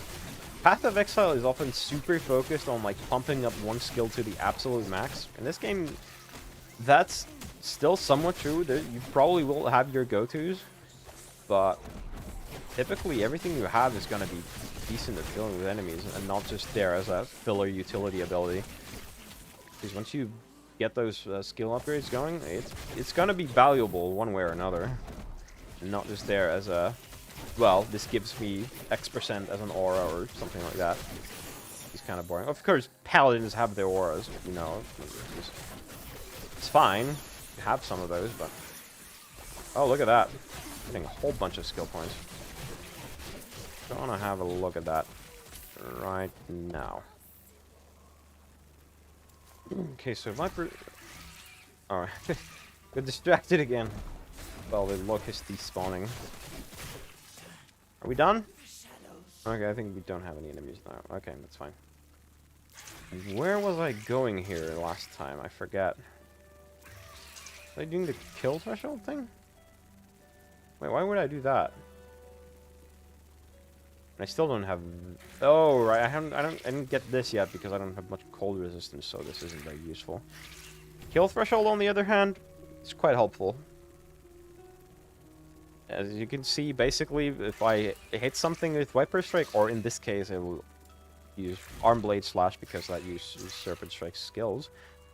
If I hit something and it goes below 12%, they die. Quite handy. I don't think this works on bosses, but it might work on rare enemies. I'm not sure exactly, but still a nice little skill there. In the Swarmblade, what I really want right now is gonna be, I think, the attack speed. Oh yeah, it's definitely the attack speed. Yep, go for that. And here we can finally get some healing from Maelstrom. That's a really obvious choice. And here... Okay, for now, the Spriggan is gonna be just casting Ensnaring Root towards us, but at the next level, it's also gonna be able to heal us.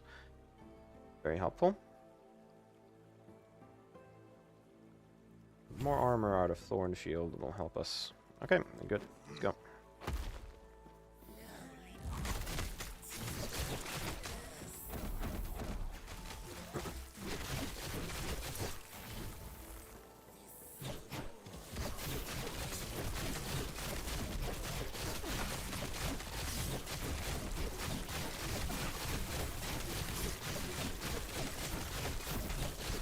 Yep, nice and clean.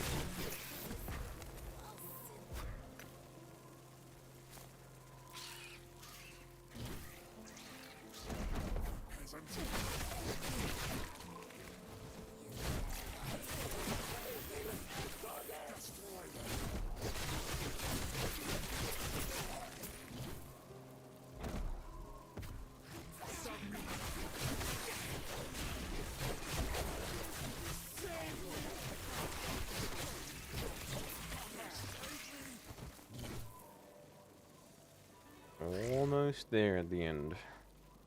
Need to get to the temple, and then gonna be on pretty much at the final stages.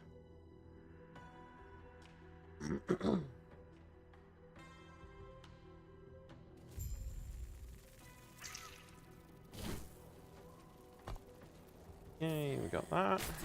Okay, what is the map? Oh, never mind.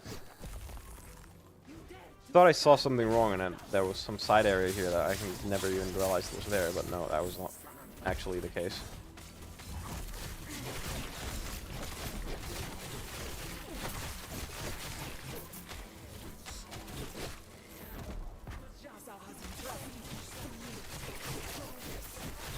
Okay, now we're doing pretty well here. I think the reason I was lacking damage earlier was because I was forgetting to use my dive ability to have all these maelstrom stacks to get my attack speed up to par. But now that I am doing that, yeah, things are kind of melting. Especially considering my gear isn't like particularly insane.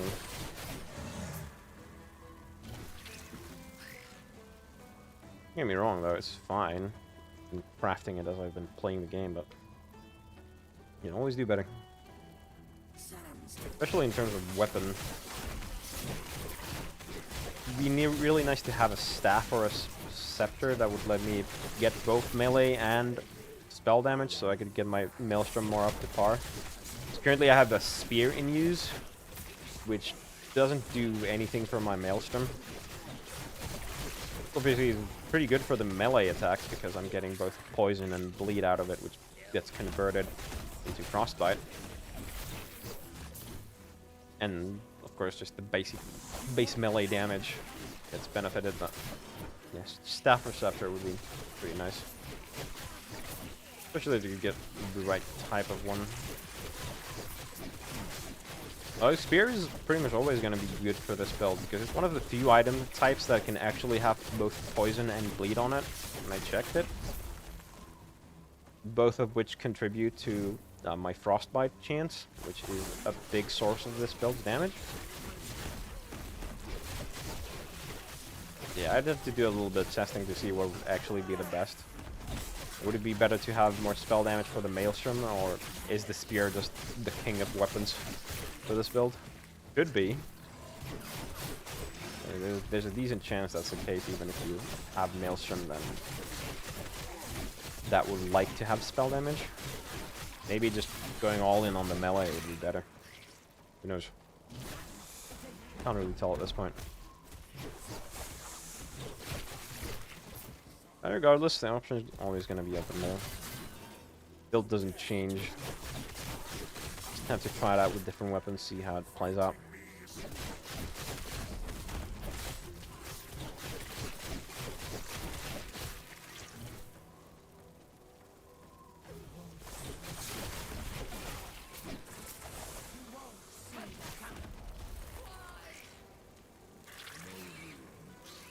Oh, I'm out of space again.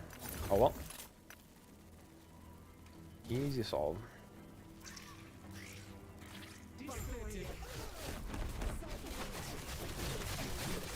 Go away.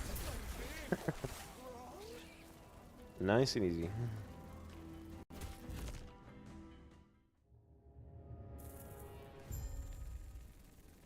Were you hoping to find Majessa human? Okay, let's put some points in while we wait for these ads to spawn.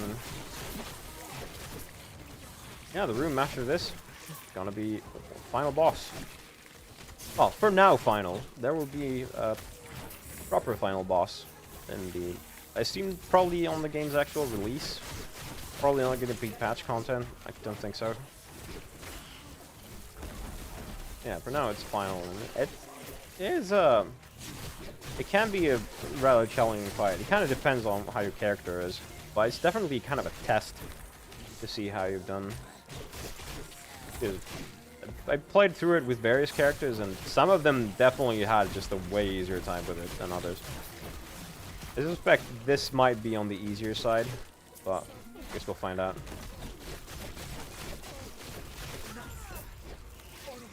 I mean, I can just stand in that, no problem. Well, as long as there was an enemy there for me to actually beat on, so that kind of matters. But yeah, quite nice and easy there.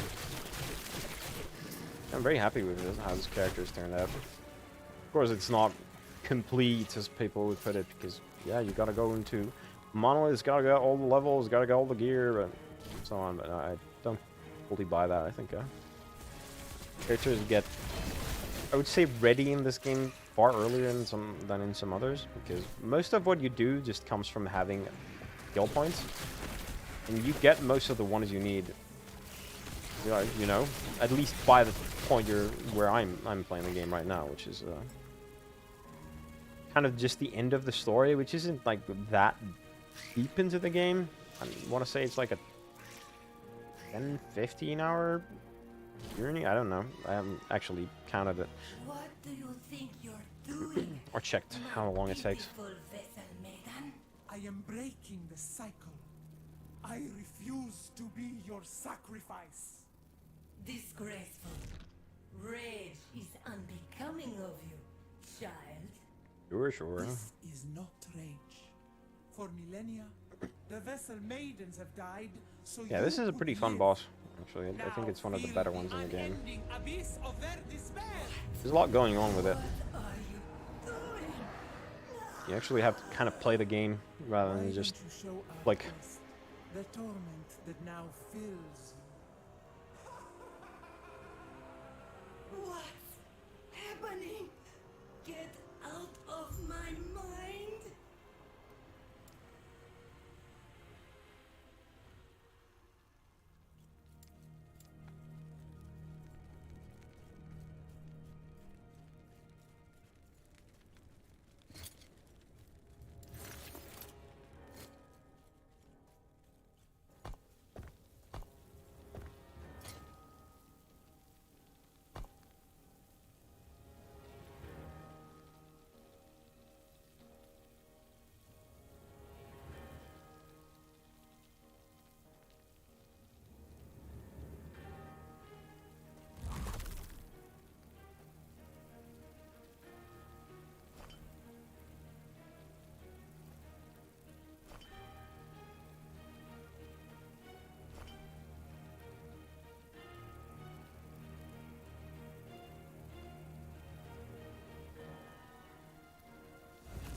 think this is over?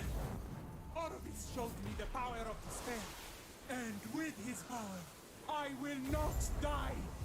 I cannot die.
Welcome back.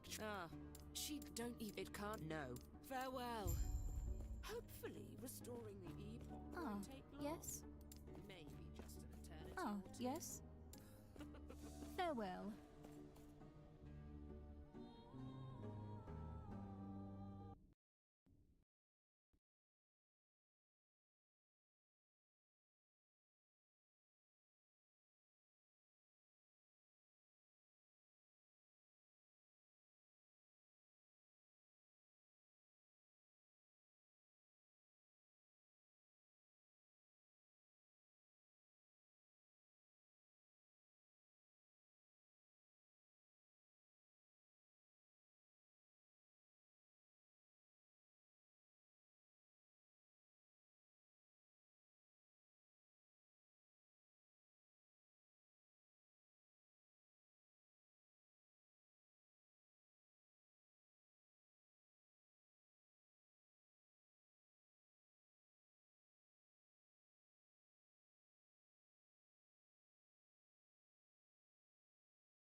It's not showing, and I also muted myself at some point again. Thanks for that. And another crash, and now the whole game is not showing on stream. What is going on? Is there anything I can do that would help here?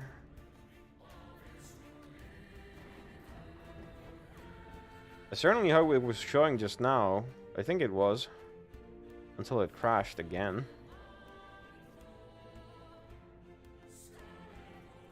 Do I have any way of making this work? I have one idea, but I don't have any way to test if it's actually gonna work. I can try to maybe change it to full screen, capture it that way, or maybe okay, no, hold on, I have one idea. I can set up... Come on, where is this? Capture foreground window. If I set a button for this, and then try to use that, then maybe it'll help.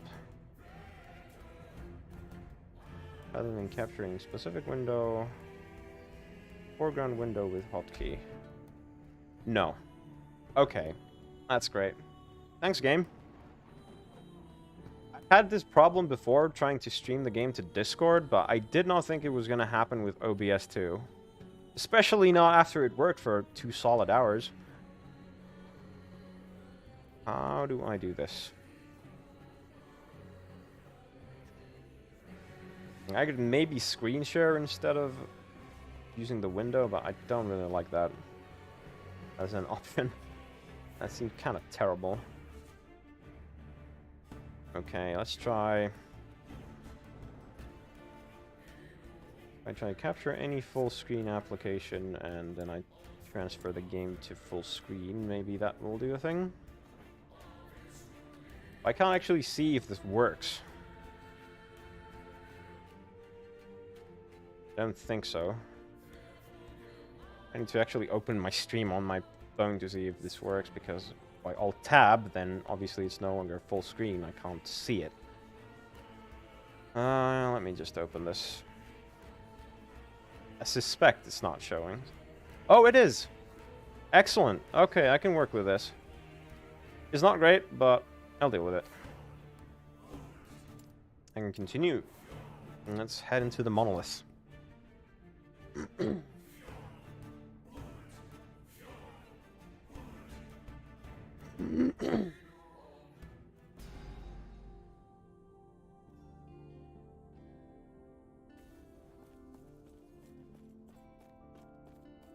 Ah, yes? Hey, right, I don't need to actually talk to her, I just need to go inside. Alright, it could also be possible it's screwing with tracking in some way. I'm not sure how the full screen thing works. Okay, it appears to be working just fine. Okay. Not too experienced with this entire thing yet, so forgive me for needing to sort things out a little.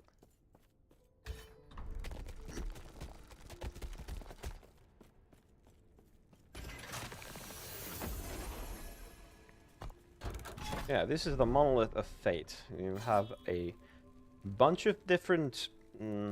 what would you call them? You could just call them monoliths, but I would call them like sort of mini campaigns, almost. So you enter this, you activate the whole thing, and what you see is this grid view. There's not a whole lot here yet, but once we start unlocking these, then we are gonna be seeing more and more of these little tiny islands that we can go to, and then you can see what different rewards are available in each of these. Basically, you get to kind of navigate your way through this. And hold on, what just happened? Oh my, I just got thrown out of the window for some reason. I have no idea why. Okay, but it seems to still be working. But yeah, like I said, you get to kind of pick your rewards, but they also come with different enemy modifiers. So let's say I pick this one. So once I finish this, and even during this, I think, it's going to add the modifier that rare enemies have high speed and crit chance until they're approached. But I also get some bonus modifiers, which is better item rarity and increased experience. And then there's just the rewards for completing this particular echo, which in this case, you get runes for this. And then you get timeline stability, which I can get to later. But I'm just going to go ahead and do this because I like getting runes over just getting money, which, while decently useful on fresh characters, because you can kind of gamble a lot and get some okay gear, is not very helpful on higher level characters, because gambling has some issues in this game. It's not really intended for you to get the best possible gear. You can't get uniques, you get reduced crafting potential on those items, and the likelihood that you'll get something useful is a little bit low. Especially once you've been seeing a lot of drops with much better crafting potential, even if they have worse stats in the beginning than some item you gamble off the gambler. I mean, the crafting potential just makes it so you can make it better. That's typically kind of what happens.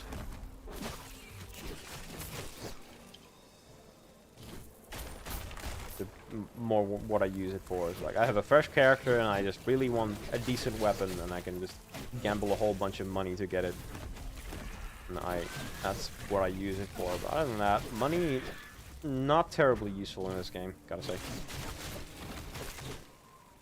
Maybe there's something you can use it for that I haven't quite realized yet.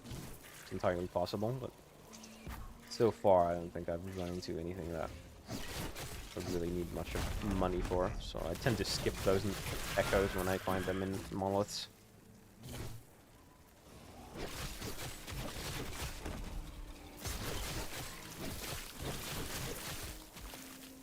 So yeah, once you're inside an echo, you kind of just go around killing enemies. And you will have some kind of objective. It is actually currently visible on the map. I just didn't quite go to it. Wasn't paying attention. Yeah, you can do your objective here. And just killing more enemies can give you bonus stability, which again fills a bar that was on the other screen that we saw. It's just serve a purpose. Overall, you just do your objective, get your rewards, head on to the next echo.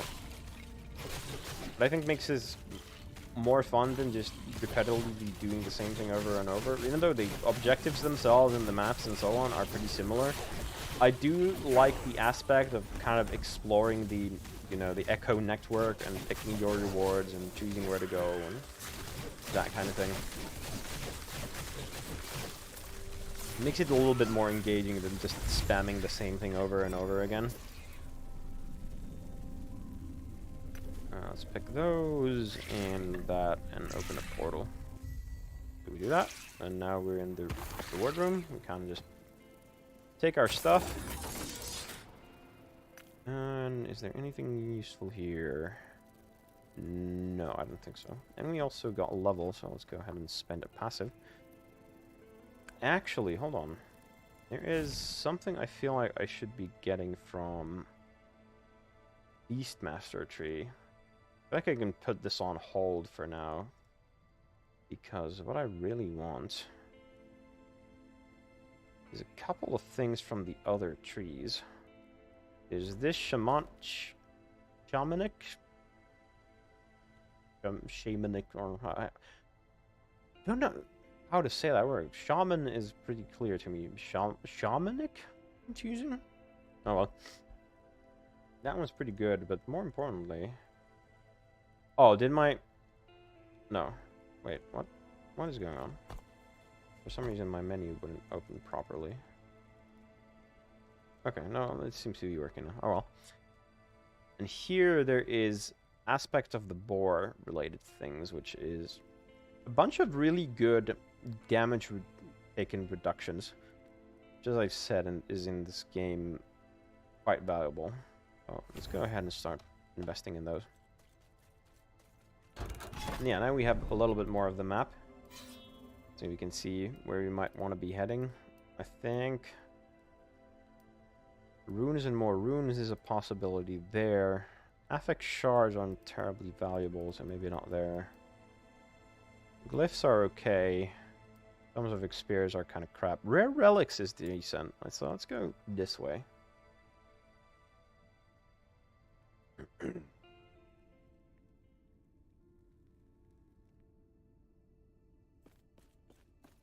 And here we go.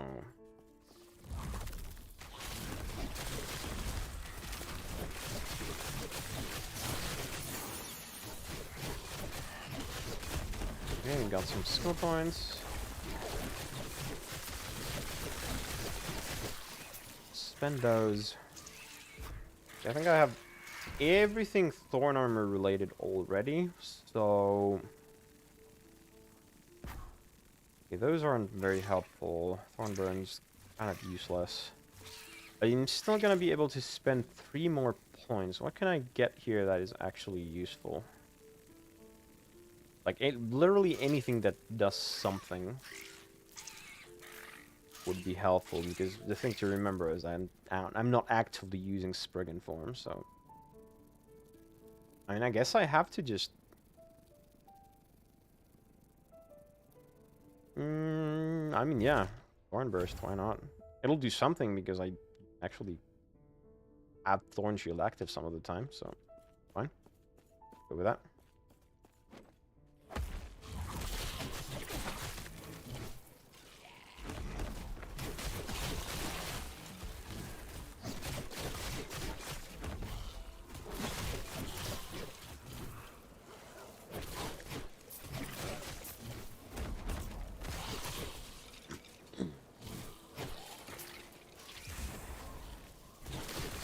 Ice beetles from the totem there. Nice and clean. Go to the objective down here. How exactly do I go there? From the left here? Maybe? Yeah, looks like it actually. Here?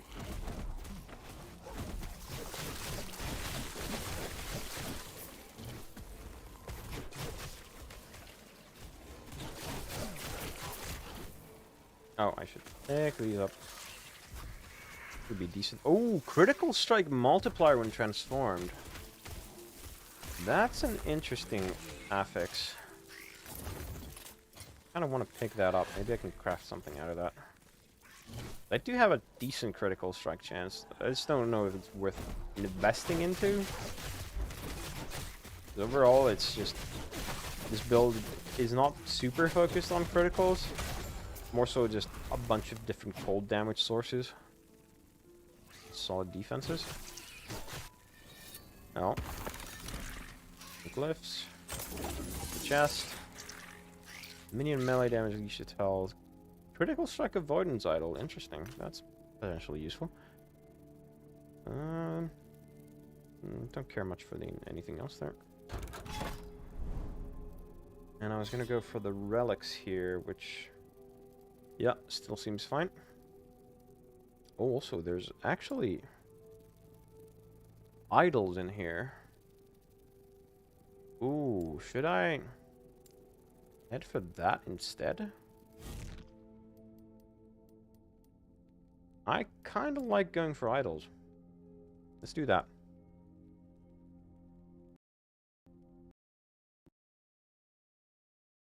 Oh. Looks like I just had it happen again. Okay.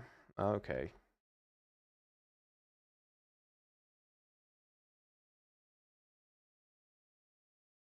Now it's also showing this whole thing, which is...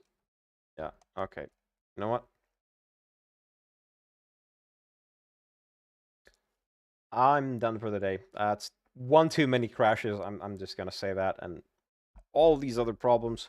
But I enjoyed playing the game. I hope you enjoyed joining me with playing the game. Maybe you learned something. Maybe you want to give the game a try yourself. I'm just gonna call that a day, and tell everyone I hope you have a fine rest of your day. I hope you'll join me another time. As for my schedule, let me think here. Tomorrow I will be playing more Octopath Traveler 2. And on Saturday, there will be a new game on stream and a bit of a new thing with it as well. I will be playing Chained Echoes, which is another Japanese-style role-playing game from a solo indie developer, and I'll be playing through that. And because that game is not voiced, but does have plenty of dialogue, I will be doing a little bit of voiceover going into it, so I hope that will be enjoyable for people.